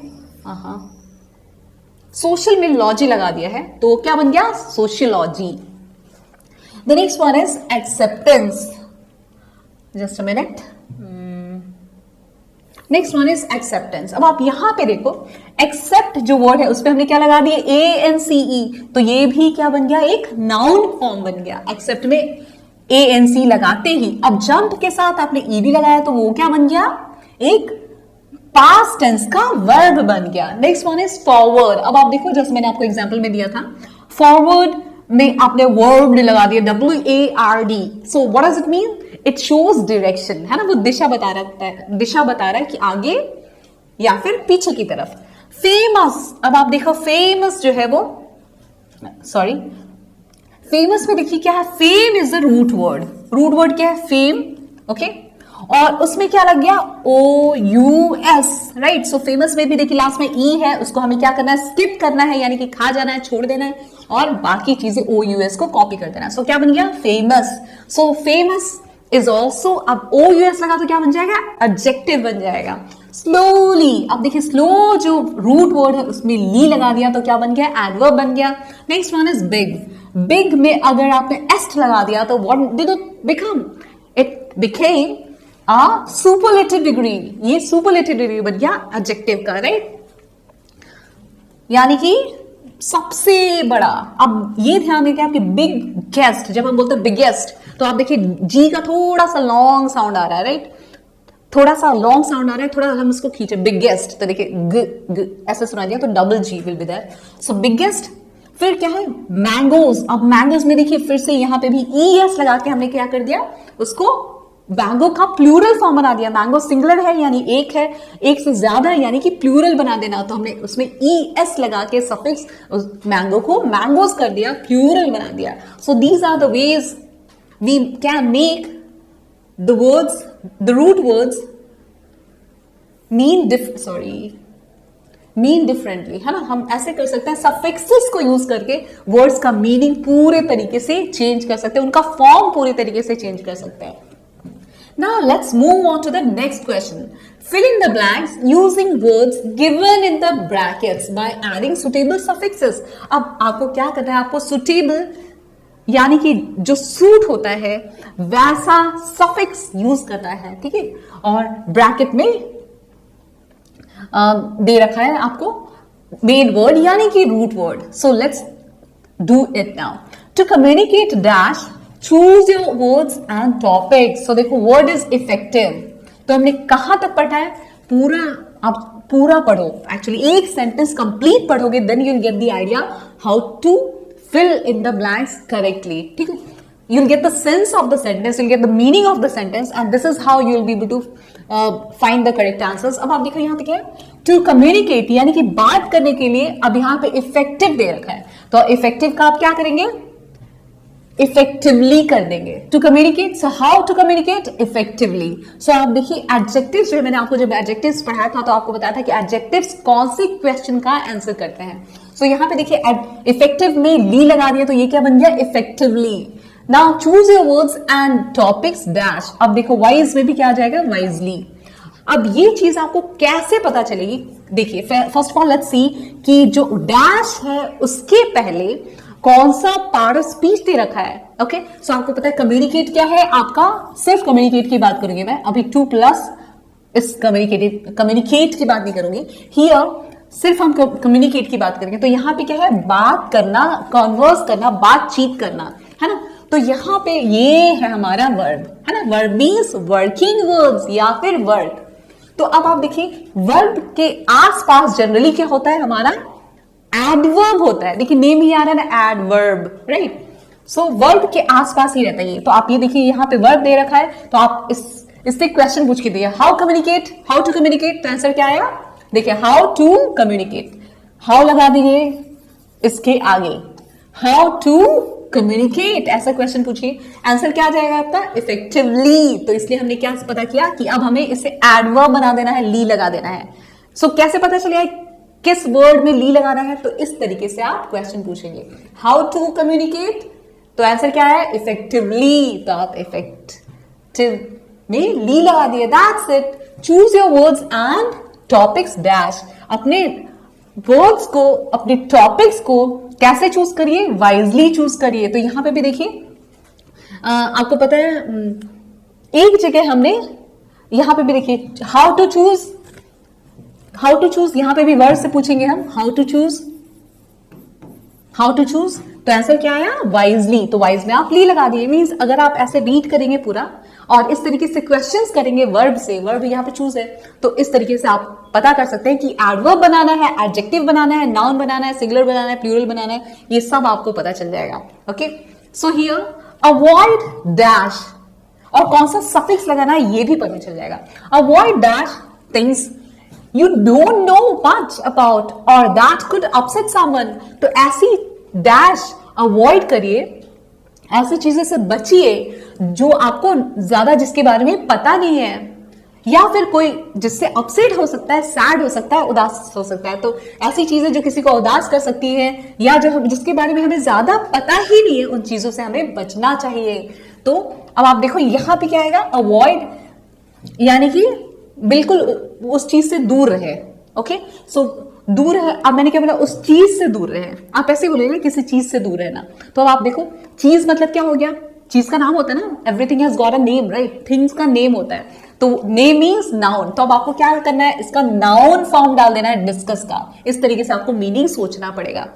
सो आप पहले अपने मदर टंग में मीनिंग निकालो, if you don't know English very well, तो इस तरीके से आप कर सकते हैं। आप मदर टंग में पहले उसका मीनिंग सोचिए और फिर कोशिश करिए इन ब्लैंक्स को किस तरीके से फिल करेंगे मीनिंग निकाल के, तो आपको पता चलेगा कि यहाँ पे कौन सा फॉर्म आ जाएगा। तो बच्चे किससे, डैश थिंग्स से। यहाँ पे देखिए थिंग्स दे रखा है ना, थिंग्स दे रखा है, तो इसका मीनिंग क्या है, आपको डिस्कस का कौन सा फॉर्म यूज करना पड़ेगा, नाउन फॉर्म। और नाउन बनाने के लिए हम क्या लगा देते हैं, वर्ड्स के एंड में ION या फिर TION सफिक्स लगता है। तो अब आप बेस्ट ये रहेगा कि आप ये सीख लीजिए कि कौन कौन से सफिक्सेस से नाउन फॉर्म बनता है।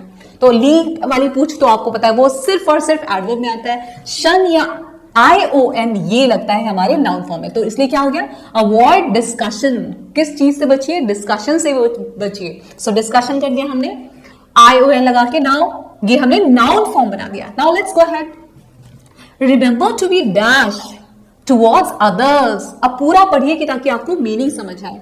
Remember to be dash towards others including yourself and express your dash.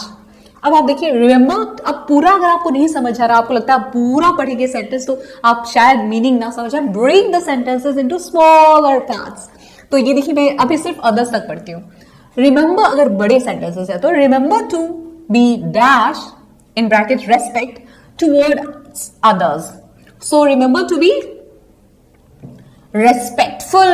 याद रखिए कि हमें क्या करना चाहिए, याद रखिए कि दूसरों के प्रति हमें क्या होना चाहिए, आदर भाव रखना चाहिए, है ना। सो आदर भाव रखना चाहिए यानी रेस्पेक्टफुल होना चाहिए। अब आप मीनिंग निकाला आपने तो ही जाके आपको ये पता चला। ओके, सो ये क्या हो गया, ये हमारा फुल जिसमें भी लगता है ना, ब्यूटीफुल, है ना, ब्यूटीफुल या फिर कलरफुल, वंडरफुल, ये जहां पे भी फुल फुल फुल लग जाता है ना, वो एडजेक्टिव बन जाता है। तो आप देखो रेस्पेक्टफुल, रेस्पेक्ट में हमने फुल लगा दिया और क्या बना दिया इसको, फुल सफिक्स लगा के एडजेक्टिव बना दिया। ओके, सो एक क्वालिटी बना दी, रेस्पेक्ट आदर करने की quality. Now including your self and express your dash, और क्या एक्सप्रेस करिए, अप्रिशिएट एक्सप्रेस करना है। सो एक्सप्रेस योर डैश। अब मैं आपको एक ट्रिक बताती हूँ कि जब बीच में कहीं पे भी ऐसे प्रोनाउन आ जाए, सो नेम्स की जगह पे जो वर्ड यूज करते हैं उसको क्या बोलते हैं, प्रोनाउंस, है ना, ये भी पढ़ाया हुआ है मैंने आपको। सो प्रोनाउंस के बाद जनरली हम क्या करते हैं, हम डालते हैं नाउन फॉर्म्स, है ना, वो भी बीच में कहीं पे प्रोनाउन हो, तो ये ध्यान रखना है आपको। तो यहां पे योर अप्रिशिएट का क्या हो जाएगा, अप्रिशिएशन, यानी कि नाउन फॉर्म। क्यों, क्योंकि यहाँ पे देखो बीच में एक नाउन है, उसके बाद डैश है, और अप्रिशिएट को नाउन बनाने के हम क्या कर सकते हैं, उसमें शन लगा देंगे, टी तो है ही ऑलरेडी, ई खा जाएंगे, ई को स्किप कर देंगे, उसकी जगह पे आई ओ एन लगा देंगे। सो जिस वर्ड में भी जनरली हमेशा जैसा इंग्लिश में कुछ भी नहीं होता, जिस वर्ड के एंड में ई आता हो ना, आप ई को स्किप कर देंगे, जनरली उसकी जगह पे हम आई लगाते हैं। ओके, या फिर वाई भी लगाते हैं, it depends on the word.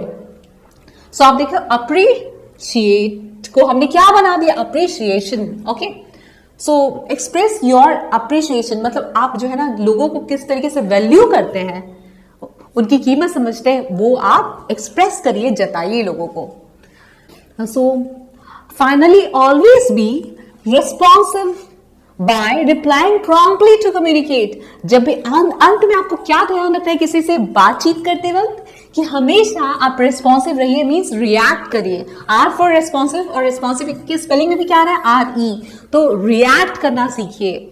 Okay, जब आपसे कोई बातचीत कर रहा है तो उनके क्वेश्चंस का प्रॉम्प्टली आंसर करके, ओके, रिप्लाई करके, यानी कि आंसर करके जब आप बातचीत कर रहे हो, तो देखिए प्रॉम्प्टली की स्पेलिंग किससे स्टार्ट हो रही है, पी से, और पी के बाद क्यू लेटर आता है। सो आप ऐसे याद रखिए, promptly means quickly, Q for quickly. Okay, so this is the वे आप क्या करेंगे, रिस्पॉन्स में आपने इफ लगा के, उसको मैंने क्या बोला था आपको, एडजेक्टिव बना देना है आपको। ओके, क्योंकि ये सेंटेंस आपको ये ध्यान रखना है कि जनरली, अब आप यहां पे भी देख रहे हो कि वर्ब रिमेंबर है, ओके, वर्ब दे रखा है, उसके जस्ट बाद जब भी टू बी हो या फिर बी हो, तो आप ये ध्यान रखेंगे कि, या फिर यहां पे भी आप देख रहे हैं कि यहां पे देयर इज नो वर्ब लेकिन बी है। ओके, यहां पे भी आप देखो बी है, हम बोलते हैं बी गुड टू ऑल। सो आप बी के बाद जनरली, ऑलवेज नहीं बोलूंगी मैं, जनरली आप क्या यूज करते हैं, आप यूज करते हैं एडजेक्टिव्स का। सो एडजेक्टिव्स बनाने के लिए आपने क्या क्या चीज सीखा, कि आप वर्ड के एंड में कौन सा सफिक्स लगाएंगे, इव का, आप फुल लगा सकते हैं, आप ओ यू एस लगा सकते हैं, राइट, और ली लगा के आप क्या बना सकते हैं, एडवर्ब्स बना सकते हैं। नाउन बनाने के लिए आप ए एन सी ई यानी कि एंस लगा सकते हैं, या फिर आप बना सकते हैं, सॉरी, आप लगा सकते हैं, बना नहीं सकते, आप लगा सकते हैं शन या फिर I O N. So this is the way you can make noun forms. ठीक है, सो ये हो गया हमारा। Now let's move ahead, read the highlighted words in the following sentences from the text. अब हमें क्या करना है, जो हाइलाइटेड वर्ड है उनको पढ़ना है। But does anyone want to hear the things that you say? I can't tell you everything. अब आप देखो यहां पे हमने किस तरीके से वर्ड्स को रीड किया है। Now let's go ahead, select the correct answer. Is there a difference in the meanings of say and tell? तो अब आपको ये बताना है कि क्या से और टेल के मीनिंग में कोई डिफरेंस है या नहीं है। यस, बहुत बड़ा डिफरेंस है। Look here, but does anyone want to hear the things that you say? Say में क्या होता है कि आप ऐसे ही कुछ भी अपने आइडियाज को एक्सप्रेस करते हैं, अपने थॉट्स को एक्सप्रेस करते हैं, जाहिर करते हैं, आप क्या सोचते हैं वो बताते हैं। लेकिन मतलब आप कोई मैसेज देते हैं, कुछ इंफॉर्मेशन देते हैं। लेकिन टेल का यूज अब आप जब करते हैं ना, तो टेल में क्या होना चाहिए, there must be a listener, जिससे आप बात कर रहे होंगे, कोई सुनने वाला होना चाहिए, वो आपको दिखा। I want to tell you something, है ना। अगर मैं ये बोलूं आई वॉन्ट टू, यहाँ पे I can't tell you everything, और मैं बोलूं I want to tell you something, so यानी कि आप सुन रहे हैं मुझे, right, you are the listener. So here you have to use even the listener, है ना, लिसनर भी आपको यूज करना पड़ेगा। कौन है यहाँ पे listener? The listener is you, आप सुनने वाले हैं। लेकिन यहाँ पे क्या है? But does anyone want to hear the things that you say? So यहाँ पे बस आप कुछ मैसेज देते हैं, लेकिन लिसनर का कुछ अता पता नहीं होता कि कोई सुन भी रहा है या नहीं, वो मैटर नहीं करता। So do remember this thing. Tell के एंड में क्या आ रहा है? एल। तो आप ऐसे याद रखिए, एल फॉर लिसन। टेल में क्या जरूरी होता है? लिसनर, सुनने वाले का नाम या उसके बारे में बताना। Okay, you I want to listen, sorry I want to tell you something. So tell के बाद यूज किया क्या मैंने? यू, जो कि लिसनर हो जाएगा, राइट। और I want to tell Rohan regarding this. So आप देखो, टेल के बाद मैंने क्या यूज कर दिया? रोहन, जो कि लिसनर होगा, राइट। तो आपको टेल में एल आ रहा है लास्ट में इसकी स्पेलिंग में, तो एल फॉर लिसनर। आपको ये याद रखना है, इसमें लिसनर होता ही होता है ज्यादातर। और सी में लिसनर वगैरह की कोई जरूरत नहीं है, आप बोल रहे हो बस, कोई सुने ना। जैसे आपकी टीचर जो है, she also says so many things, है ना, but most of you don't focus. तो टीचर भी बहुत सारा इंफॉर्मेशन देती रहती है, बोलती रहती है, लेकिन आप में से कितने लोग सुनते हैं? लिसनर होता है या नहीं होता है, कुछ भी पता नहीं। सो से में क्या है? There is no need of any listener. Okay, ये ध्यान रखना होता है आपको कि ऐसे सेंटेंसेस आप बनाएंगे तो से में लिसनर की जरूरत नहीं है। ओके, अब मैं बोला कि she wants to say something. अब आप बताओ, से के बाद मैंने कहा लिसनर बोला, से के बाद कोई लिसनर है? नहीं है। तो ये याद रखना है आपको। Now we have already completed this, now let's go ahead. C focuses on the message and does not always require a listener, जो मैंने आपको बताया था। Okay, so next one is tell focuses on who receives the message. Tell जो है वो क्या बताता है कि किसने मैसेज रिसीव किया, यानी कि लिसनर, जो मैंने आपको बताया था। And always needs a listener. This is what even I told you, right? So this is done. Now let's go ahead, fill in the blanks with suitable words from the sets of words given in the box below. Make changes in the verb forms or tense if necessary. तो आपको क्या कर रखा है? आपको कुछ words जो है, कुछ सेट ऑफ वर्ड्स बॉक्स पे दे रखे हैं, और आपको सुटेबल वर्ड्स यूज करना है ब्लैंक को फिल करने के लिए। आप चाहे तो उनमें चेंजेस कर सकते हैं, वर्ब के फॉर्म्स को, यानी कि उसके टेंस को चेंज कर सकते हैं अगर जरूरत पड़े तो। सो यहाँ पे फेच का मीनिंग क्या है? फेच का मीनिंग है कि कहीं पे जाकर कुछ साथ में लेकर वापस आना। ओके, कहीं पे जाओगे आप, कुछ लेके वहां से वापस आ जाओगे। और ब्रिंग का मीनिंग क्या है? कि आप कुछ लेके जाओगे अपने साथ किसी जगह पे, और that is bring. Now see क्या है? See means something that we view whether or not we pay attention. See का मीनिंग क्या है? आप कैसे, मतलब unintentionally, बिना इरादे के आप कोई भी चीज देख लेते हो, that is known as see. If I say that I saw the walls, अब बताओ मुझे, क्या वॉल्स मुझे देखने, अब मैं यहाँ पे हूं तो मुझे पता है कि आसपास वॉल्स भी है, फैन भी है, मतलब वो बिना इरादे के, बिना मीन्स, क्योंकि आंखें हैं तो अपने आप वो दिख जाएगी। मैंने उस पर फोकस नहीं किया, मेरा इंटेंशन नहीं था, इरादा नहीं था उसका देखने का, लेकिन आंखें हैं तो वो अपना काम करिए, अपने आप दिख गया। ठीक है, अपने आप स्पॉन्टेनियसली, स्वाभाविक रूप से दिख गया। So that is known as something that we view whether or not we pay attention. हम ध्यान दे या ना दे, फोकस दे करे या ना करे, हमें अपने आप जो चीज हो जाती है, भगवान ने आंखें दी तो अपने आप दिख जाएंगी, है ना।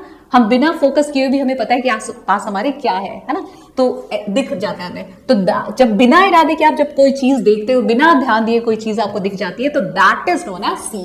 अब लुक में क्या होता है? उल्टा होता है। लुक में आप फोकस करते हो। अब देखो, एल को आप एफ बना सकते हो या नहीं बना सकते? बना सकते हो।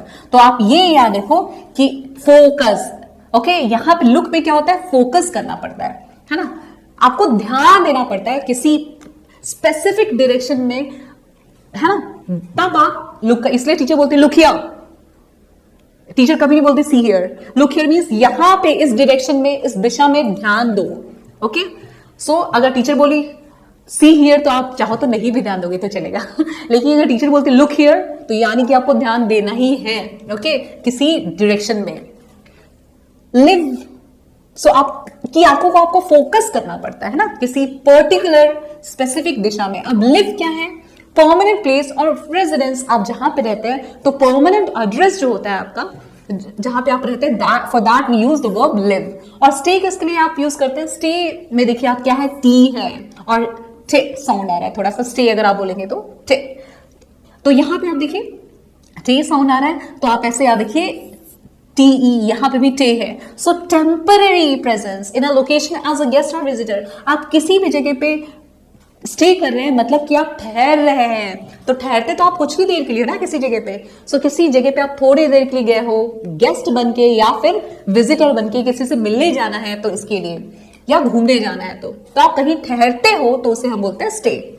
और लिव का मीनिंग तो आपको पता है, रहना, है ना। सो रहना तो आप परमानेंटली रहते हो ना कहीं पे, ज्यादातर ऐसा होता है। स्टे यानी कि कुछ टाइम के लिए हम रुकते हैं, ठहरते हैं, that is known as stay. Next one is study. अब स्टडी क्या है?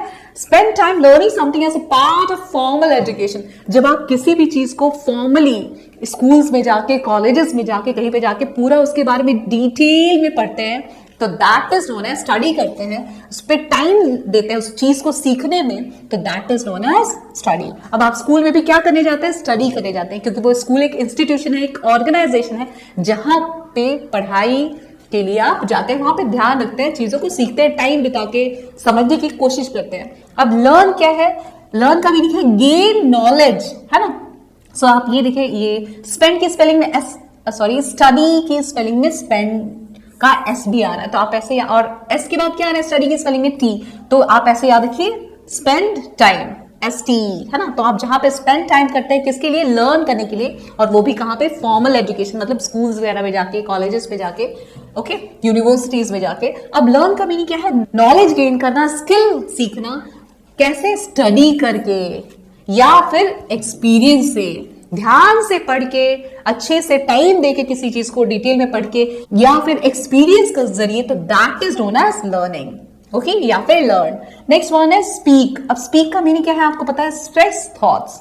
आप अपने थॉट्स को जब एक्सप्रेस करते हैं, कुछ बोलने के लिए, अपने आइडियाज को बताने के लिए बोलते हैं, तो दैट, वो भी फॉर्मल सिचुएशन में, मतलब कि फॉर्मल मीन्स आप बोल सकते हैं ऑफिस में, यहाँ या फिर स्कूल्स में। तो जब आप ऐसे जगह पे जब बोलते हैं, घर के अलावा किसी और जगह पे जहां पे मतलब अलग लोग हैं, आपको सुनने के लिए हैं, तो वहां पे आप स्पीक का यूज करते हैं। टॉक मतलब उसको स्पीक बोलते हैं। टॉक क्या है? टॉक का मीनिंग है जब आप इनफॉर्मली लोगों से कन्वर्स करते हैं, जब आप लोगों से किसी से भी बात करते हैं, ठीक है। स्कूल्स में टीचर्स के अलावा, बड़ों के अलावा, कॉलेजेस में, इन यूनिवर्सिटीज में या ऑफिस में आप बात करते हैं, उसके अलावा अपने फ्रेंड्स से, रिलेटिव से बातें करते हैं, तो वो क्या आ जाता है आपके? उसको हम बोलते हैं टॉक करना, यानी कि इनफॉर्मल बात करना, ओके। अब देखिए, आप फॉर्मल वर्ड में फॉर्म लगा हुआ है, FORM। सो आप ऐसे, फॉर्म कहां पे मिलता है? ऑफिस में मिलता है, तो आप ऐसे याद रखिए ऑफिशियल लैंग्वेज। और इनफॉर्मल मीन्स फॉर्म का उल्टा, जहां पे हम फॉर्म नहीं देते, तो वो कहा है? घर है, रिलेटिव्स है, ओके। सो रिश्तेदार हैं, सो दोस्त हैं, तो इनके साथ जो आप कॉन्वर्सेशन करते हैं, टॉक करते हैं, that is known as informal talk, ठीक है। हियर का यूज आप कब करते हैं? जब आप कोई चीजें को अनइंटेंशनली सुन लेते हैं। देखिए, हियर के स्पेलिंग में क्या आ रहा है? ईयर, ईयर आ रहा है ना। तो कान, ईयर मीन्स कान ना। तो जब आपके पास कान है, ये सेंसरी ऑर्गन भी है, तो अपने आप आपको आसपास की आवाजें सुनाई दे देंगी। चिड़िया अगर चर्प कर रही है, चहचहा रही है, तो आप सुन पाएंगे। कोई बाजू में आपके कोई बच्चा बैठा है और कुछ फुसफुस फुसफुस कर रहा है, और तो आपको थोड़ा बहुत सुनाई दे देगा कि वो क्या बातें कर रहे हैं, कुछ तो बातें कर रहे हैं, ऐसा पता चल जाए आपको। आप सुनना चाहे या ना चाहे, अगर वो उनकी बात की आवाज आ जाएगी, या फिर अगर किसी ने कुछ गिराया, वो भी आवाज आ जाएगी, राइट। कोई चिल्लाया तो आप सुनना चाहे या नहीं, अपने आप ही आपको सुनाई दे देगा। अनइंटेंशनली आप सुनते हैं, बिना इरादे के, आपके कान होने की वजह से अपने आप सेंसरी ऑर्गन जो है अपना काम करेगा। तो आप सुनना चाहे या ना सुनना चाहे, आपको अपने आप सुनाई दे देगा, क्योंकि आपके पास कान है, राइट। तो इसी को हम बोलते हैं हियर करना, मतलब आप बिना ध्यान दिए जब किसी चीज को सुन लेते हैं, तो उसको हम बोलते हैं हियर। लिसन। अब लिसन का मीनिंग क्या है? Pay attention. अब कोई बोलता है ना कि अरे यार तूने क्यों सुन लिया, तो आप बोलते ना, अरे यार कान है इसलिए सुन लिया, मैं थोड़ी सुनना चाहता था। तो वैसे केसेस में, जब आप किसी की बात ध्यान से नहीं सुने, if somebody asks you, did you hear me, तो आप बोलेंगे हाँ यार, I heard you, मतलब सुना था लेकिन ध्यान नहीं दिया था, कहने का मीनिंग ये है। अब जब आप लिसन बोलेंगे, तो लिसन में क्या होगा? आप ध्यान देके सुनते हो। So listen means pay attention to sounds और स्पीच इंटेंशनली। तो आप यहाँ पे ध्यान देके, आपका इरादा भी ये होता है कि आप सुनना चाहते हो। टीचर बोलते हैं लिसन टू मी, मतलब मुझे सुनो, ध्यान दो, ओके। सो जब आप ध्यान देके सुनते हैं, तो that is known as listen, ठीक है। सो ये बहुत सिंपल है actually. If you read it now and then, आप बार बार इसको पढ़ेंगे, बार बार सुनेंगे भी, तो भी आपको ये याद हो जाएगा. इन चीजों को, इन वर्ड्स का यूज आपको आएगा. सो आपको क्यों बता रही है? Because most of the children don't know the difference between listen and here. जहां पे हियर यूज करना है वहां पे लिसन करते हैं, जहां पे ब्रिंग यूज करना है वहां पे फेच कर देते हैं. सो you must know the difference, है ना. You should read the whole sentence, complete sentence, and try to understand the meaning of it, and then you will be able to fill the gaps properly. तो यहाँ पे भी आपको यही करना है. I dashed the photo, but I didn't dash anyone familiar. तो आप फोटो जब देखते हैं तो आप ज्यादातर क्या देखते हैं? ध्यान देके देखते हैं, राइट. सो इसलिए आपने क्या यूज कर दिया यहाँ पे? looked. लुक का पास फॉर्म क्यों यूज किया आपने? ईडी क्यों लगा दिया उसमें? क्योंकि यहाँ पे डिड दे रखा था. डिड डू का पास फॉर्म है, तो इसलिए आपको पता चल गया कि यहाँ पे भी मुझे जो भी वर्ब डालना है उसका पास फॉर्म ही डालना है, इसलिए लुक्ड हो गया. But I didn't dash anyone familiar. तो आपको बस इतना ध्यान रखना है कि आपने जो सेम वाले वर्ड्स जिसमें लोगों को ज्यादा कॉन्फ्यूजन होता है, वही सारे वर्ड्स हैं, तो वही आपको यूज करना है. एक में लुक तो दूसरे में सी, एक में फेच तो दूसरे में ब्रिंग, एक में टेल तो दूसरे में से, ऐसा. तो वही यूज करना है, लेकिन कहां पे क्या यूज करना है वो आपको देखना पड़ेगा. So I didn't dash anyone familiar. तो यहाँ पे क्या है? सी. आई डिडंट सी, मैंने लेकिन किसी जाने पहचाने को उसमें नहीं पाया या नहीं देखा. तो यहाँ पे क्या हो जाएगा? दूसरे में सी. अब आपको एक पता चल गया तो दूसरा अपने आप पता चल जाएगा, है ना. क्योंकि दोनों जगह तो आप लुक यूज करोगे ही नहीं, आपको दोनों यूज करना है, लुक और see. I would better go and dash my mother from the station. अब बेहतर रहेगा कि मैं जाऊं और अपनी माँ को लेके आओ. तो ये क्या हो जाएगा? फेच. हमने फेच का यूज सीखा था. दूसरे में क्या आ जाएगा आपको पता है? ब्रिंग. तो आप इस तरीके से सोच लो. And then dash her home, और उनको क्या लेके आऊंगा? घर पे लेके आऊंगा. सो ब्रिंग आएगा यहाँ पे. Next one is I need to dash for my mathematics exam this weekend. तो मुझे क्या करना पड़ेगा? मैथमेटिक्स एग्जाम इस वीकेंड में ही है, तो मुझे क्या करना पड़ेगा? पढ़ना पड़ेगा. सो आप देखो यहाँ पे टू के बाद हमेशा ये याद रखना है आपको, टू के बाद we always use the first form of verb. So to के बाद स्टडी यूज किया हमने. स्टडी का यूज हमने पढ़ लिया है कि स्टडी का मीनिंग क्या होता है. तो आप जब एग्जाम्स के लिए पढ़ते हो तो ध्यान से पढ़ते हो, तो इसलिए स्टडी आ गया यहाँ पे. ओके यहाँ पे भी आप देखो, ये बताना भूल गई थी मैं, यहाँ पे गो यूज किया हमने. सो एक वर्ब क्या है? सॉरी, एक वर्ब है गो जो कि फर्स्ट फॉर्म है, तो आपको दूसरे वर्ब को भी फर्स्ट फॉर्म में डालना है. इस तरीके से आप समझेंगे. First form means present form, right. Now next one is so I hope to dash new concepts along the way. So अब आप देखिए, मैंने आपको बोला था सिमिलर वाले वर्ड्स जिसमें ज्यादा लोगों को कंफ्यूजन होता है. तो जो हमने पढ़ा था स्टडी एक में आएगा, तो दूसरे में आपको क्या करना है? आपको आशा है कि आप नए नए कॉन्सेप्ट्स पढ़ लेंगे, आइडियाज पढ़ेंगे, सो सीखेंगे. तो यहाँ पे क्या आ जाएगा? लर्न आ जाएगा. टू यहाँ पे भी है, तो टू के बाद भी first form of learn. Next one is I can dash the music from my neighbours house. अब पड़ोसी के घर से अपने आप आवाज आएगी, है ना. वो भी म्यूजिक की, अपने आप सुनाई देगा म्यूजिक आपको. तो कान है इसलिए सुनाई देगा, आप इरादे से नहीं सुन रहे हो, तो इसलिए क्या आ जाएगा? Here. Next one is but I need to dash. अब यहाँ पे भी देखो नीड. यहाँ पे आप पहले क्या क्या करो? जो भी वर्ब्स वहां पे दे रखे ना, आप उनको देख लिया करो. वर्ब्स को, हेल्पिंग वर्ब्स को, वो जिस फॉर्म में होंगे उसी फॉर्म में आपको ज्यादातर जो है वर्ब्स को डालना पड़ता है. यहाँ पे नीड है जो कि फर्स्ट फॉर्म है, तो यहाँ पे भी देखो हियर का फर्स्ट फॉर्म डाल दिया हमने. लिसन को भी फर्स्ट फॉर्म में ही रहने दिया, यानी कि प्रेजेंट फॉर्म में रहने दिया. और एक और चीज मैंने आपको बताया, टू के बाद हमेशा first form of verb use होती है, हमेशा नहीं, ज्यादातर. Okay so but I need to listen to it carefully to understand the lyrics. लेकिन उसके लिरिक्स को, उसके वर्ड्स को समझने के लिए मुझे ध्यान से सुनना पड़ा था. ध्यान से सुनना को क्या बोलते हैं? लिसन. अभी हमने पढ़ा था. Could I dash to Mrs Kalpana. तो क्या मैं मिसेस कल्पना से बात कर सकता हूं? स्पीक मीन्स आपको पता है जब आप क्या करते हैं? फॉर्मल टॉक्स करते हैं, है ना. Who is going to dash to us about gardening? said Ritu. अब रितु क्या बोलती है? क्या मैं मिसेस कल्पना से बात कर सकती हूँ? तो ये क्या है? फॉर्मल टॉक है ना. आप किसी और से बात कर रहे हैं, ना कि आपका फ्रेंड है, ना ही रिलेटिव है, तो आप क्या करेंगे? फॉर्मली बात करेंगे, जैसे कि ऑफिस वालों से बात किया जाता है, तो उस तरीके से बात करें, तो इसलिए स्पीक बोलते हैं. Who is going to dash? तो जो बात करने जा रही है किसके बारे में? गार्डनिंग के बारे में. सो यहाँ पे क्या आएगा? टॉक. टू के बाद फर्स्ट फॉर्म आ जाएगी यहाँ पे भी. Okay, so who is going to first form, मैंने आपको बताया टू के बाद फर्स्ट फॉर्म, सो यहाँ पे स्पीक और वहां पे टॉक, है ना, आप अपना आइडियाज जो है वो एक्सप्रेस कर रहे हैं किसी चीज के बारे में। Now next one is I dash in a small town but I often dash with my relatives in the city. अब आपको पता है लिव का मीनिंग क्या होता है, रहना, जो कि परमानेंट एड्रेस होता है ज्यादातर।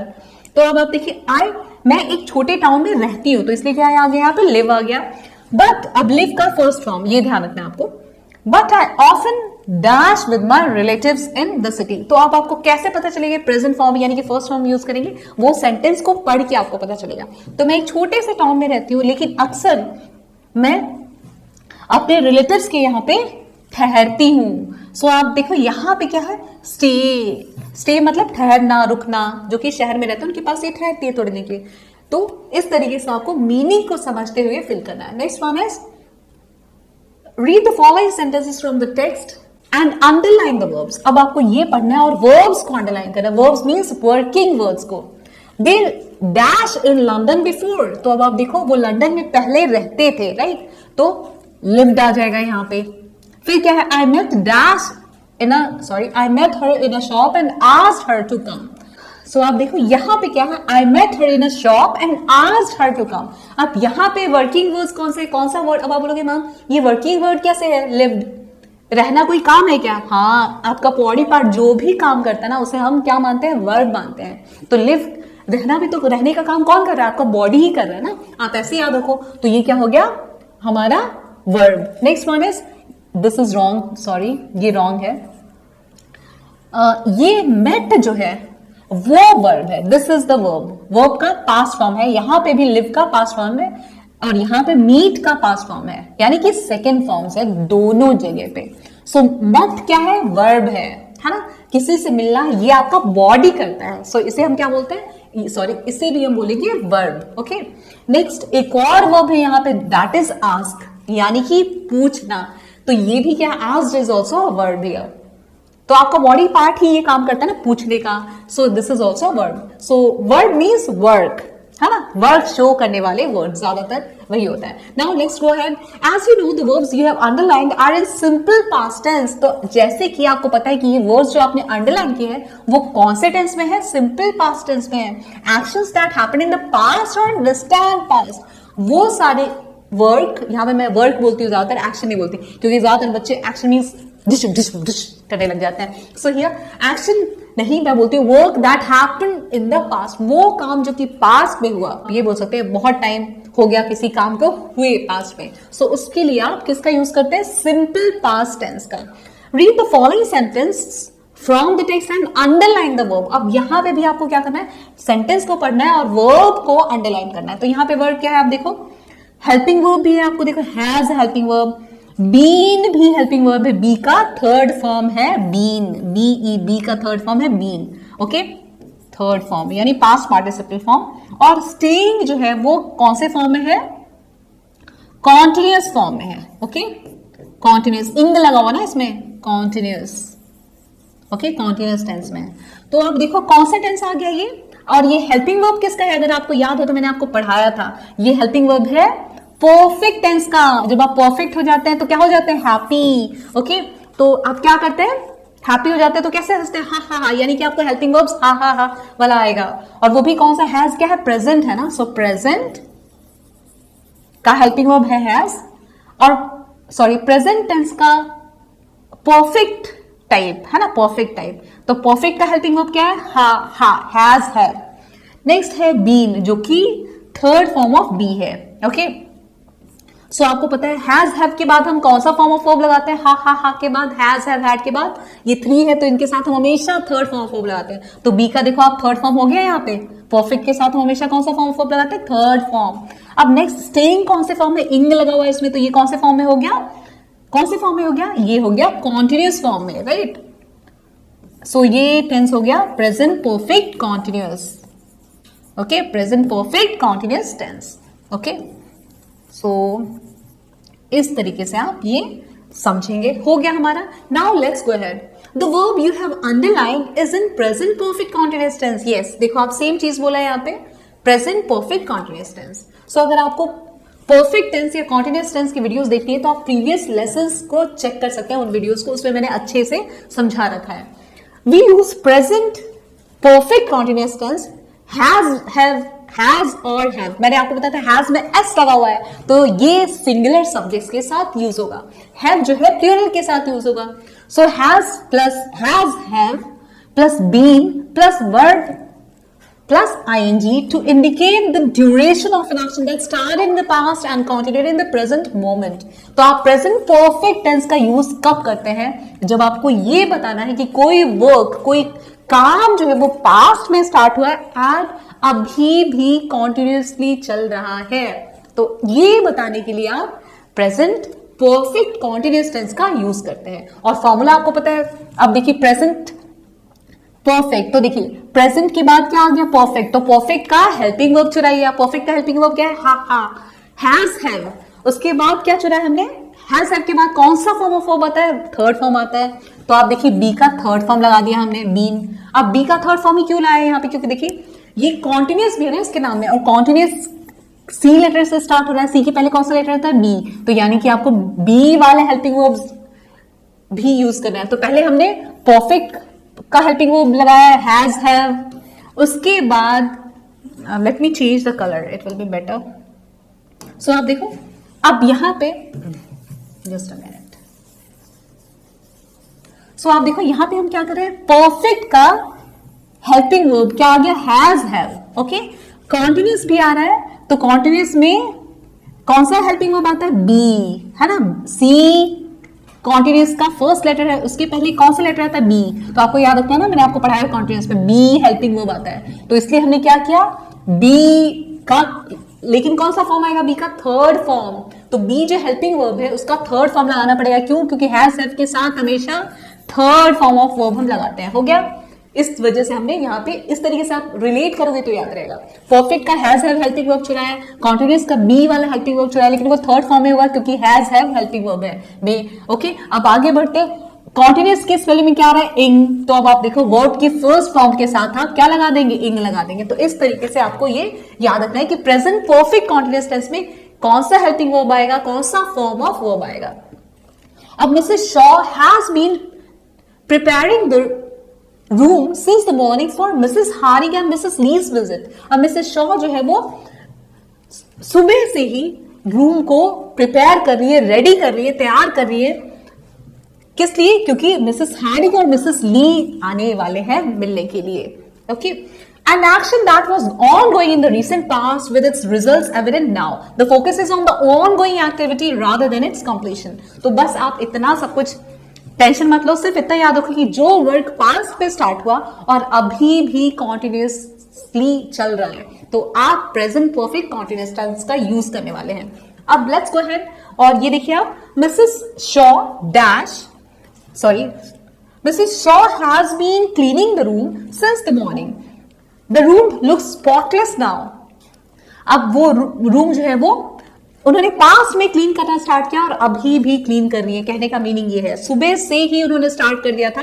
स्टार्टिंग कब की थी उन्होंने काम की करने की? मॉर्निंग से ही, और अभी तक कर ही रही थी। The students have been practising a play about the story. अब यहां पे आप देखो बच्चे जो है वो प्रैक्टिस करते ही जा रहे थे। पास्ट में स्टार्ट किया उन्होंने और अभी तक प्रैक्टिस चलती ही जा रही है। ये बताने के लिए ये प्रेजेंट परफेक्ट कॉन्टिन्यूअस टेंस का यूज करते हैं। Fill the blanks using the verbs in the brackets in present continuous और प्रेजेंट परफेक्ट कॉन्टिन्यूअस टेंस। आप प्रेजेंट कॉन्टिन्यूअस टेंस को यूज करेंगे या फिर प्रेजेंट परफेक्ट कॉन्टिन्यूअस टेंस का यूज करके आपको इन ब्लैंक्स को फिल करना है। The students dash a play and setting up the stage। और बच्चे क्या कर रहे हैं? वो स्टेज को ऑर्गेनाइज कर रहे हैं। तो organise, the students are organising. अब बच्चे जो है, आपको पता है मैंने आपको पढ़ाया है प्रीवियस वीडियोस में, कॉन्टिन्यूअस टेंस का यूज आप तब करते हैं जब आपको ये बताना है कि प्रेजेंट पे कोई काम चल रहा है। The work is going on right now, ये बताना है आपको। तो आप किस टेंस का यूज करते हैं? Continuous tense. कॉन्टिन्यूअस के स्पेलिंग में आ रहा है कॉन्टिन्यूअस। ओके, तो प्रेजेंट में कोई काम चलता जा रहा है तो आप प्रेजेंट कॉन्टिन्यूअस टेंस का यूज करते हैं। तो इसलिए कॉन्टिन्यूअस में आपको क्या करना है? बी का first form that is am are, मैंने आपको सिखा हुआ है। पहले की वीडियोस में। इज एम आर में से कोई हेल्पिंग वर्ब लगाएंगे। अब स्टूडेंट्स क्या है, स्टूडेंट्स जो है वो just minute, students plural subject है और इसलिए हम क्या करेंगे, प्लूरल हेल्पिंग वर्ब लगाएंगे और उसके बाद वर्ब की फर्स्ट फॉर्म के साथ आईएनजी लगा देंगे। तो आईएनजी लगाते वक्त आप क्या करते हैं, जो रूट वर्ड है उसका ई लास्ट वाला स्किप कर देते हैं और उसकी जगह पे आई लगा देते हैं और इस तरीके से आप करते हैं। So are organising. Next one is they dash, they भी प्लूरल सब्जेक्ट है। They dash for weeks to make everything perfect. So आप देखो वो वीक्स से ही तैयारी कर रहे हैं, वीक्स से।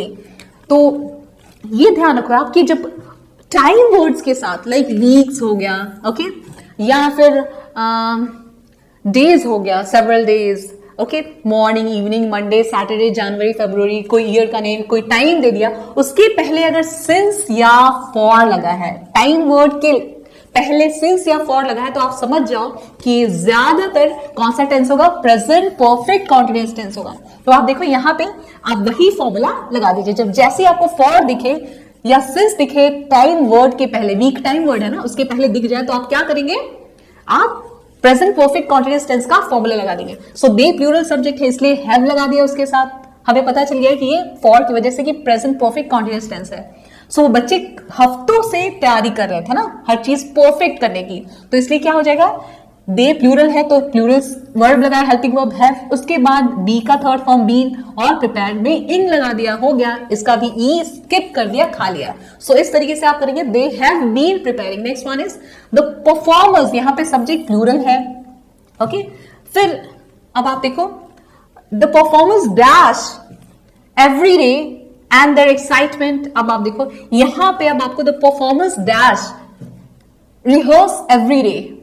अब परफॉर्मर्स परफॉर्मर्स जो है हर दिन क्या कर रहे हैं, रिहर्स कर रहे हैं। सो आप देखो हर दिन रिहर्स कर रहे हैं, मतलब पास से ही रिहर्सल करते आ रहे हैं, है ना, हफ्तों से तैयारी चल रही है ना। तो आप देखो पहले से ही ये काम चल रहा है, पास से ही, और अभी तक कंटिन्यूएशन में है। तो ये भी कौन सा टेंस हो गया, प्रेजेंट परफेक्ट कंटिन्यूअस टेंस। तो परफॉर्मेंस प्लूरल है इसलिए आप परफॉर्मर्स के साथ हैव लगा देंगे, हेल्पिंग वर्ब बीन लगा देंगे, वो तो आपको पता है बीन तो लगाना ही है, और रिहर्स में आईएनजी, ई जो है रिहर्स का उसको स्किप कर देंगे। Now let's go ahead and their excitement dash, और उनका एक्साइटमेंट जो है वो आप मीनिंग निकाल के भी देखा करिए जहां पे आपको डाउट है, और उनका या बड़े सेंटेंसेस है, और उनका एक्साइटमेंट जो है वो बढ़ता जा रहा है, हम ऐसे ही बोलेंगे ना। सो उनका एक्साइटमेंट जो है वो बढ़ता जा रहा है, यानी कि प्रेजेंट में काम चलता जा रहा है, मींस प्रेजेंट कॉन्टिन्यूअस टेंस। तो बी के फर्स्ट फॉर्म के, अब आप देखिए यहाँ पे एक्साइटमेंट क्या है, एक्साइटमेंट की बात हो रही है, तो ये सिंगुलर वर्ब है ना, तो उसके साथ क्या लगा दिया, सिंगुलर सब्जेक्ट है एक्साइटमेंट, उसके साथ सिंगुलर वर्ब लगा दिया, दैट इज जो कि फर्स्ट फॉर्म ऑफ बी है, और ग्रो के साथ इंग लगा दिया, हो गया आपका answer is growing. Next one is the sound in charge dash the microphones to check the sound quality. अब जो साउंड इन चार्ज है वो क्या करेंगे, टेस्ट करेंगे ना माइक्रोफोन को, कि ताकि उनकी साउंड की क्वालिटी पता चल जाए। तो आप देखो वो चेक कर रहे हैं ना, टेस्ट कर रहे हैं, तो इसलिए पहले आप देखो कि सब्जेक्ट सिंगुलर है या प्लूरल, तो यहाँ पे साउंड इन चार्ज है ना कि इन चार्जेस, तो यहाँ पे एक ही है सब्जेक्ट, सिंगुलर है सब्जेक्ट, तो इसलिए बी का फर्स्ट फॉर्म दैट इज लगाया और उसके साथ आईएनजी टेस्ट के साथ लगा दिया। तो इस टेस्टिंग, तो माइक्रोफोन्स को टेस्ट किया जा रहा है, किसके द्वारा, साउंड इन चार्ज के द्वारा। सो दिस इज द वे आप मीनिंग निकाल के किया जा रहा है कोई काम प्रेजेंट में, तो आप प्रेजेंट कॉन्टिन्यूअस टेंस वाला फॉर्मूला, यानी बी प्लस बी का first form plus is means be का first form is am are, कोई हेल्पिंग वर्ब लगाओगे सब्जेक्ट के हिसाब से, उसके बाद वर्ब की फर्स्ट फॉर्म के साथ आईएनजी लगा दोगे, हो गया। एवरीवन डैश हार्ड, और हर कोई कैसे काम कर रहा है, पहले से ही, देखो आप पहले से ही, हफ्तों से ही तैयारी हो रही है, तो पहले से ही लोग कैसे काम करते आ रहे हैं, हार्ड वर्क करते आ रहे हैं, या वर्क करते आ रहे हैं। सो एवरीबॉडी, ये देखो प्रेजेंट परफेक्ट कॉन्टिन्यूअस सेंटेंस होगा, क्योंकि हार्ड वर्क या वर्क जो है वो पहले से चलता आ रहा है। तो हैज बीन वर्किंग, वही formula present perfect continuous tense का। तो हर कोई जो है मेहनत करते आ रहे हैं, हार्ड वर्क करते आ रहे हैं, मींस काफी कड़ी मेहनत करते आ रहे हैं। एंड नाउ तो पास्ट में ही उन्होंने करना स्टार्ट किया, अभी भी करते आ रहे हैं, तो इसलिए प्रेजेंट परफेक्ट कॉन्टिन्यूअस टेंस का सब कुछ आ जाएगा। हैज बीन, एवरीवन सिंगुलर है तो इसके साथ हैज लगाया, और बीन वर्किंग। अब हैज में देखिए एस आता है, तो ये याद रखिए कि इज, वॉज, हैज, ये सब में एंड में एस आ रहा है, तो ये सब सिंगुलर सब्जेक्ट्स के साथ ही यूज होता है, एस फॉर सिंगुलर, ऐसे याद रखिए। And now the place dash with energy and excitement. अब यहाँ पे सब्जेक्ट क्या है, प्लेस। ओके, प्लेस सिंगुलर है तो यहाँ पे इज लगा दिया और बस का के साथ आईएनजी लगा दिया। अब कैसे पता चल गया, नाउ है यहाँ पे। नाउ का मीनिंग क्या है, अभी, प्रेजेंट में कॉन्टिन्यूसली चल रहा है कोई काम, तभी तो नाउ यूज हुआ है। तो आप क्या करेंगे, प्रेजेंट कॉन्टिन्यूअस टेंस का फॉर्मूला लगा देंगे, मींस बी का फर्स्ट फॉर्म, क्योंकि प्लेस सिंगुलर है, इज लगाया और वर्ब के साथ आईएनजी लगा दिया। So this is the way you will complete these questions. Now next one क्या है, read the explanation about the kinds of sentences given in the table below. अब ये टेबल दे रखा है आपको, टेंशन मत लो आप, मैं मैथ्स के टेबल्स बिल्कुल नहीं पढ़ाऊंगी, टेबल पे बिठाऊंगी आपको, ठीक है। Kinds of sentences, so types of sentences या काइंड्स ऑफ सेंटेंसेस जो आपको पढ़ाने वाले वो है, फर्स्ट वन इज डिक्लेरेटिव। अब डिक्लेरेटिव सेंटेंसेस मतलब वो सेंटेंसेस जो आपको कुछ इंफॉर्मेशन देते हैं, ओके, कुछ जानकारी दे देते हैं, और ये हमेशा फुल स्टॉप से खत्म होते हैं। और एग्जाम्पल इसका क्या है, there is always something to say, है ना।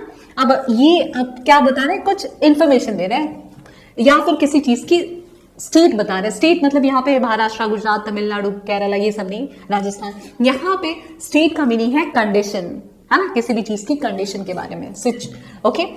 तो यहाँ पे आप देखो, there is always something to say, तो ये क्या है, एक इंफॉर्मेशन है आप बोल सकते हो, या फिर एक स्टेट है। इंट्रोगेटिव सेंटेंसेस कौन से सेंटेंसेस होते हैं, वो सेंटेंसेस होते हैं, देखो, इंटर, अगर आपको किसी के अंदर का जानना हो, किसी के इन में क्या चल रहा है, किसी के अंदर क्या चल रहा है, तो आप क्या करते हैं, क्वेश्चंस पूछते हैं। सो आप ऐसे याद रखिए, इंट्रोगेटिव सेंटेंसेस का मीनिंग है किसी के अंदर का जानने के लिए क्या करते हैं, क्वेश्चंस करते हैं, तो ये है interrogative sentences, means the sentences that ask questions, है ना। तो ऐसे याद रखिए, किसी के अंदर का जानना है तो क्या करेंगे, क्वेश्चंस पूछेंगे, तो interrogative sentences means questions. Now अब ये आपको पता है क्वेश्चन मार्क से खत्म होते हैं। अब इसका एग्जांपल है, what shall I do when they want to go, है ना। सो अब नेक्स्ट चलते हैं एक्सक्लेमेटरी सेंटेंसेस की तरफ। अब ये आपको नेम से ही पता चल रहा है, एक्सक्लेमेटरी सेंटेंसेस कौन से सेंटेंसेस होते हैं, जो स्ट्रॉन्ग इमोशंस को या फीलिंग्स को शो करते हैं, वो सेंटेंसेस जो बहुत भर भर के भावनाओं को दिखाते हैं, दर्शाते हैं, ओके, एक्सट्रीम फीलिंग्स को, कोई भी फीलिंग जब बहुत ज्यादा हो ये बताना होता है, तो आप एक्सक्लेमेटरी सेंटेंसेस का यूज करते हैं। और ये कैसे एंड होते हैं, ये डंडे के नीचे अंडा, कि अंडे को फोड़ दो डंडे से, सो एक डंडा उसके नीचे अंडा आप लगाते हो, that is known as exclamation mark, ठीक है। अब इसका सेंटेंस क्या है, what beautiful children you have Mrs Harding. अब आप देखो, ये एक्सट्रीम फीलिंग है, बहुत ज्यादा फीलिंग है, किसी को देख के आपको अच्छा लग रहा है, तो आपने क्या किया, भर भर के फीलिंग डाली, इसलिए एक्सक्लेमेटरी सेंटेंस है। ये व्हाट का मीनिंग आप ये मत सोचो कि ये क्वेश्चन है, what beautiful children you have Mrs Harding, Mrs Harding आपके बच्चे कितने खूबसूरत हैं, ये आपसे पूछ नहीं रहे, ये एक्चुअली बता रही है, और वो भी बहुत फीलिंग के साथ, तो इसलिए क्या हो गया, ये एक्सक्लेमेटरी सेंटेंस, इसलिए एक्सक्लेमेशन मार्क भी एंड में आया है। इंपेरेटिव सेंटेंसेस कौन से होते हैं, वो सेंटेंसेस देखो, मैं तो जो कि ऑर्डर देते हैं, ओके। इंपेरेटिव सेंटेंस मींस वो सेंटेंसेस जो कि ऑर्डर देते हैं, कमांड देते हैं, रिक्वेस्ट करते हैं। तो मैं जनरली बच्चों को ऐसे ही याद करवाती हूँ, कोरा, ओके, कोरा, तो वो सी फॉर कमांड जो कि यहां पे है, आप देख रहे हो, C for command, O for order जो कि यहां पे है, ओके, आर फॉर रिक्वेस्ट जो कि यहां पे है, और ए फॉर एडवाइस, ये एक नई चीज हो जाती है आपके लिए। सो ए मींस एडवाइस, ठीक है, यानी कि सलाह देना। तो जब आप कोरा की बात करते हो, इंपेरेटिव सेंटेंसेस मींस कोरा, कमांड, ऑर्डर, रिक्वेस्ट, एडवाइस, तो इसको, इस टाइप के सेंटेंसेस को हम बोलते हैं imperative sentences, and they to end with a full stop, okay. और जैसे कि put that coat away in your bedroom, तो ये क्या है, ऑर्डर है, राइट, ऑर्डर है। Please give me a piece of cake, okay, और अ स्लाइस ऑफ केक, ये क्या है, ये आपका रिक्वेस्ट है, तो ये भी इंपेरेटिव सेंटेंसेस में आ गया। और फिर you should take the medicine timely, अब ये क्या है, एडवाइस है, यानी कि सलाह है, तो ये भी इंपेरेटिव सेंटेंसेस हो गया। इंपेरेटिव सेंटेंसेस मींस कोरा सेंटेंसेस, जो मैंने अभी आपको बताया है। तो आप इस तरीके से 4 टाइप्स ऑफ सेंटेंसेस आपने सीख लिए। Now let's go ahead, identify the kinds of sentences and punctuate them appropriately. अब आपको ये पता करना है कि किस टाइप के सेंटेंस है ये, और पंक्चुएशन मार्क उसका अकॉर्डिंगली यूज भी करना है। अब आप देखो फर्स्ट वन है या the meeting starts at 10 AM in the conference room. अब ये क्या है, एक इंफॉर्मेशन दे रहा है ये सेंटेंस आपको, तो ये इसमें हम फुल स्टॉप लगा देंगे। ओके, तो ये कौन सा सेंटेंस हो गया, डिक्लेरेटिव सेंटेंस। ओके, कुछ डिक्लेयर आप कब करते हैं, ऐसे याद रखो, डिक्लेयर कब करते हैं जब आपको कोई इन्फॉर्मेशन देनी होती है, किसी चीज का कंडीशन बताना होता है तब। तो आप ऐसे याद रखो, declarative sentences means the sentences that give information और state tell about the state of something. Now next one is, so यहां पे देखो टी कैपिटल हो जाएगा। Next one is W. अब आप देखो डब्ल्यू भी capital. What an exciting adventure it was. अब ये बता रहे हैं आपको कि यार क्या एक्साइटिंग एडवेंचर था, तो ये क्या हो गया, एक्सक्लामेटरी सेंटेंस। पूछ नहीं रहे आपसे, बता रहे हैं, है ना। क्योंकि अब आप कैसे याद रखो ये चीज, हमेशा ज्यादातर क्या होता है कि क्वेश्चन वर्ड्स के बाद में जब भी इंट्रोगेटिव सेंटेंसेस हो यानी कि क्वेश्चंस हो, तो question word means what, where, when, how, which, blah blah, इन सब के बाद हमेशा ज्यादातर क्या रहेगा, एक हेल्पिंग वर्ब रहेगा। लेकिन वो हेल्पिंग वर्ब तो यहाँ पे नहीं है, तो आप समझ जाओ कि ये क्या है, हमारा एक्सक्लेमेटरी सेंटेंस है और फीलिंग भी भर भर के है। देखो आप पढ़ के देखो, तो इसलिए हम क्या लगा देंगे यहाँ पे, अंडे के नीचे, सॉरी अंडे के ऊपर डंडा। नाउ एक्सक्लेमेटरी हो गया। Now next one is H capital रहेगा। बिगिनिंग में आपको पता है हमेशा कैपिटल लेटर से यूज स्टार्ट करना होता है। How did you solve the problem so quickly. तो ये देखो आपको सुन के ही लग रहा है कि ये क्वेश्चन है, तो हम क्या लगा देंगे यहाँ पे, क्वेश्चन मार्क लगा देंगे। और ये इंट्रोगेटिव, किसी के अंदर है, क्वेश्चंस पूछते हैं तो इंट्रोगेटिव। इंट्रोगेटिव की स्पेलिंग आपको ध्यान रखती है ना, इंटर की स्पेलिंग, रोगा की स्पेलिंग और टिव। ओके, और डिक्लेरेटिव की इन सब की तो आप सिंपल है बना लोगे, डी की स्पेलिंग, फिर क्लैर और या फिर रैट, क्ला लिख के रैट लिखो और इव लगा दो, हो गया। एक्सक्लेमेटरी में एक्स लिखा, क्लैम लिख दिया, एट लिख दिया और लिख दिया, वाई लगा दिया, एक्सक्लेमेटरी हो गया। इंट्रोगेटिव भी इस तरीके से आप कर सकते हैं। सो अब देखो यहां पे भी what is the weather forecast today, ये भी एक क्वेश्चन है ना। देखो व्हाट के जस्ट बाद क्या है, हेल्पिंग वर्ब। यहां पे भी देखो व्हाट, हाउ के बाद क्या है, हेल्पिंग वर्ब। सो जब मैंने आपको वही बोला था, जब भी क्वेश्चन वर्ड्स के जस्ट बाद हेल्पिंग वर्ब हो तो आप समझो कि ये इंट्रोगेटिव सेंटेंस है यानी कि क्वेश्चन है। सो क्वेश्चन मार्क लगाया हमने। Next one is how beautiful is the rainbow. अब यहां पे देखो एच कैपिटल हो जाएगा और ये हाउ के बाद आपको कोई हेल्पिंग वर्ब नहीं दिख रहा, तो ये क्या है हमारा एक्सक्लेमेटरी सेंटेंस, तो हम एक्सक्लेमेशन मार्क लगा देंगे और स्पेलिंग आपको पता है। Next one is clean up your room before dinner. अब ये क्या है, ऑर्डर देना है ना, ऑर्डर दे रहे हैं, तो आप क्या लगा देंगे, फुल स्टॉप लगा देंगे। और कौन सा सेंटेंस है ये, इंपेरेटिव। इंपेरेटिव की स्पेलिंग बहुत सिंपल है, इन की जगह पे आप इम लिखिए, पर की स्पेलिंग लिखिए, ओके, एट की स्पेलिंग लिखिए और इव लगा दिए, हो गया imperative. The next one is, beginning में तो आपको पता है सब जगह हम कैपिटल करेंगे। The children are planning a surprise party for the mom. अब आप देखिए यहां पे क्या है, इंफॉर्मेशन है, तो इसलिए ये क्या हो गया, declarative sentence. Next one is turn off the music. अब ये ऑर्डर है, राइट, तो ये इंपेरेटिव सेंटेंस हो गया। सो दिस इज द वे आप इस टाइप के क्वेश्चंस को बहुत ही इजीली थोड़ा सा आप ध्यान देंगे तो हो जाएगा। Now as you know intonation. अब इंटोनेशन क्या होता है, जब हम बोलते हैं ना तो हमारा पिच जो है कभी हाई होता है, आवाज कभी ऊपर की तरफ जाती है, कभी नीचे की तरफ जाती है, लहरों के जैसे या गानों में जैसे आप सुनते हैं, तो इस तरीके की जब टोन हो जाती है, राइज एंड फॉल होती है आवाज, तो that is known as intonation. अब let us learn about sentence stress. अब स्ट्रेस क्या होता है, अब आपने देखा है कि आपने, जैसे मैं बोल रही हूं कि अब कहां कहां पे आपको ज्यादा राइज एंड फॉल का यूज करना पड़ता है, ये कैसे पता चलेगा, पहले आपको स्ट्रेस पता होना चाहिए। तो स्ट्रेस क्या है, sentence stress is laying emphasis, किसी भी वर्ड पे जोर देना, उसको थोड़ा ज्यादा जोर से बोलना, थोड़ा लंबा खींचना, ओके, उसको हम बोलते हैं कि स्ट्रेस दे रहे हैं, उस पर एम्फेसिस दे रहे हैं, थोड़ा जोर दे रहे हैं। ओके, कुछ वर्ड्स पे हम ऐसे करते हैं सेंटेंस में, तो let's see this. The emphasis on particular words helps to convey the meaning and importance of the sentence. किसी particular word पे, किसी एक word पे, कुछ words पे अगर आप थोड़ा सा स्ट्रेस देते हैं, थोड़ा सा emphasis देते हैं, थोड़ा लंबा उनको खींचते हैं, थोड़ा जोर से बोलते हैं, तो उससे क्या होता है कि उसका मीनिंग जो है वो क्लियर हो जाता है, मीनिंग समझ आता है, उसकी इंपॉर्टेंस भी पता चलती है। Content words like book, run, beautiful, quickly, etc. are mostly stressed instead of function words like she is. अब आपको देखो, ये अगर आपको ये ध्यान रख लो कि जनरली जो नाउन्स एक सेंटेंस में जो जनरली जो नाउन्स होते हैं या फिर वर्ब्स होते हैं, एडजेक्टिव्स होते हैं, ओके, वर्ब्स, एडजेक्टिव्स, एडवर्ब्स, आप इन पे हमेशा जब भी रीड करोगे ना तो थोड़ा स्ट्रेस देना, थोड़ा जोर देना, थोड़ा तेजी, उसको ऊंची आवाज में थोड़ा सा बोलना, ये चीज आपको ध्यान रखना है। तो वो चीज ही यहाँ पे बता रखा है आपको। और जो फंक्शन वर्ड्स है, मतलब बाकी सब वर्ड्स जो है लाइक प्रपोजिशंस है या फिर कंजंक्शंस है, इंटरजेक्शंस है, या बाकी पार्ट्स ऑफ स्पीच जो है, आप बाकी का छोड़ दो, बाकी सब में स्ट्रेस नहीं, हेल्पिंग वर्ब्स में वगैरह में आप स्ट्रेस नहीं दोगे। आपको स्ट्रेस किस पे देना है, ज्यादा जोर, ज्यादा लंबा किसको बोलना है, जोर देखिए थोड़ी ऊंची आवाज पे, वो होगा नाउन, वर्ब, एडवर्ब, एडजेक्टिव, ठीक है, ये ध्यान रखना है आपको। स्पीक द गिवन, और ये प्रैक्टिस से आ जाएगा आपको। तो ये कुछ डिक्लेरेटिव सेंटेंसेस दे रखे हैं जिससे आप स्ट्रेस देके पढ़ेंगे। I saw Mrs Cotter this afternoon.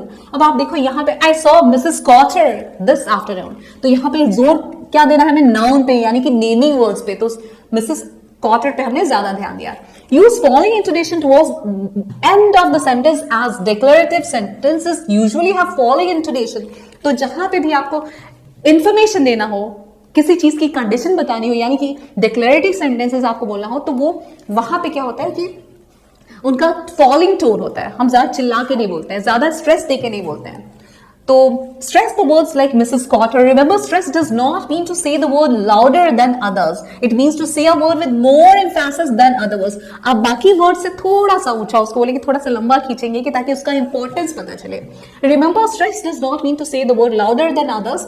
हाँ, ये ध्यान रखिए आप। Speak the following declarative sentences with following intonation and stress the highlighted words. अब आप बताओ यहाँ पे नाउन कौन कौन सा आपको पता है, नाउन, वर्ब, एडवर्ब, एडजेक्टिव। तो इन वर्ड्स पे तो आपको ज्यादा जोर डालना ही नहीं है। रूम देखो आप, ओके, क्लीनर है, the room looks cleaner now. So आप देखो यहाँ पे हमें किन किन पे स्ट्रेस देना, ये ध्यान रखना है आपको। Okay, the room looks cleaner now, you always talk too much, you leave your clothes all over the house. तो आप किस किस पे स्ट्रेस देखना है आपको, ये ध्यान देना पड़ेगा। Work in pairs and speak the following sentences 4 to 5 allowed. अब आपको इन सेंटेंसेस को अलाउड बोलना है, जोर से बोलना है। As Mary applies stress and following intonation, match each of the sentences to the meaning they convey. 1st to 5th. अब ये सेंटेंसेस है, I didn't hurt anyone today. I didn't hurt anyone today. So यहाँ पे I पे stress है। Mary कहना चाहती कि आज मैंने किसी को चोट नहीं पहुंचाया, किसी को दुखाया नहीं किसी का दिल। I didn't hurt anyone today. So अब यहाँ पे देखो hurt पे वो ज्यादा जोर डाल दिया, मतलब मैंने आज बाकी कुछ किया होगा, कोई और मस्ती की होगी, लेकिन किसी का दिल नहीं दुखाया, इसलिए hurt पे ज्यादा स्ट्रेस है। I didn't hurt anyone today. मैंने आज किसी और दिन किया होगा, लेकिन आज मैंने किसी को hurt नहीं किया है, किसी को दुखाया नहीं किसी का दिल। I didn't hurt anyone today. अब यहाँ पे didn't पे मतलब वो कहना चाहती कि मैंने नहीं किया ऐसा, so इसलिए didn't पे ज्यादा स्ट्रेस है। I didn't hurt anyone today. आज मैंने किसी को भी hurt नहीं किया। तो आप जब कि आपका मकसद क्या है, आप क्या बोलना चाहते हैं, उस पर डिपेंड करेगा कि आप किस पे स्ट्रेस देंगे, किस पे नहीं देंगे। ओके, अब आप देखिए, let me tell you this thing. आप जनरली जब क्वेश्चंस पूछते हैं ना, तो आप specially yes no type questions, तो आपका टोन जो है वो राइज हो जाता है, आपकी आवाज ऊंची उठती है। और जब आप कुछ इंफॉर्मेशन देते हैं तो आपकी आवाज नीचे हो जाती है। क्वेश्चंस पूछते वक्त हाई रहेगी, और आपका पिच जो है फॉल कब होगा या वॉइस फॉल कब करवानी है, जब आप आंसर दे रहे होंगे। तो ये चीजें आपको ध्यान रखनी है। जब आप एक्सक्लेमेटरी सेंटेंसेस बोल रहे हैं तो आपकी टोन जो है वो हाई होनी चाहिए। आप सैड है, सैड वाले सेंटेंसेस बना रहे हैं, सैडनेस शो करने वाले, तो उसमें आपका टोन जो है वो लो होना चाहिए। तो ये आपको ध्यान रखना है। Meaning conveyed, I might have done other things but didn't hurt anyone. I might cause, अब वो जो मैंने आपको बताया वही सारी चीजें आपको यहाँ पे बता रखी है। I might have done other things but I didn't hurt anyone. I might cause hurt usually but not anyone on this day, जो मैंने आपको बताया था। The action of hurting anyone did not occur. So hurt करने का काम तो हुआ ही नहीं। ये I specifically did not hurt anyone, possibly implying someone else might have. तो इस तरीके से आप सेंटेंस के हिसाब से जो हमने देखा था वो आपको बता रहा है कि कहाँ कहाँ पे स्ट्रेस है और उसका मीनिंग कैसे चेंज हो रहा है. I may have spoken a lot many things but not a single person was hurt. तो ये सब चीजें आपको उन सेंटेंसेस से आपको पता चला है कि मीनिंग क्या निकालता है, कहाँ पर स्ट्रेस देते हैं और उसकी वजह से मीनिंग कितना ज्यादा चेंज हो जाता है. Now speak the given declarative sentence with rising intonation towards the end of sentence and stress the highlighted words. तो अब I saw Mrs. Carter this afternoon. अब आप देखिए ये डिक्लेरेटिव सेंटेंस है लेकिन हमें किस पे ज्यादा जोर देना था, नाउन पे. तो जो हमने किया, the rising intonation makes it sound like a question. It asks whether I was the person who actually saw Mrs. Carter. Did I see Mrs. Carter this afternoon? आप ज्यादा टेंशन मत लो, मैंने आपको क्या बताया, जब भी आप क्वेश्चंस पूछेंगे तो आपका टोन हाई रहना चाहिए.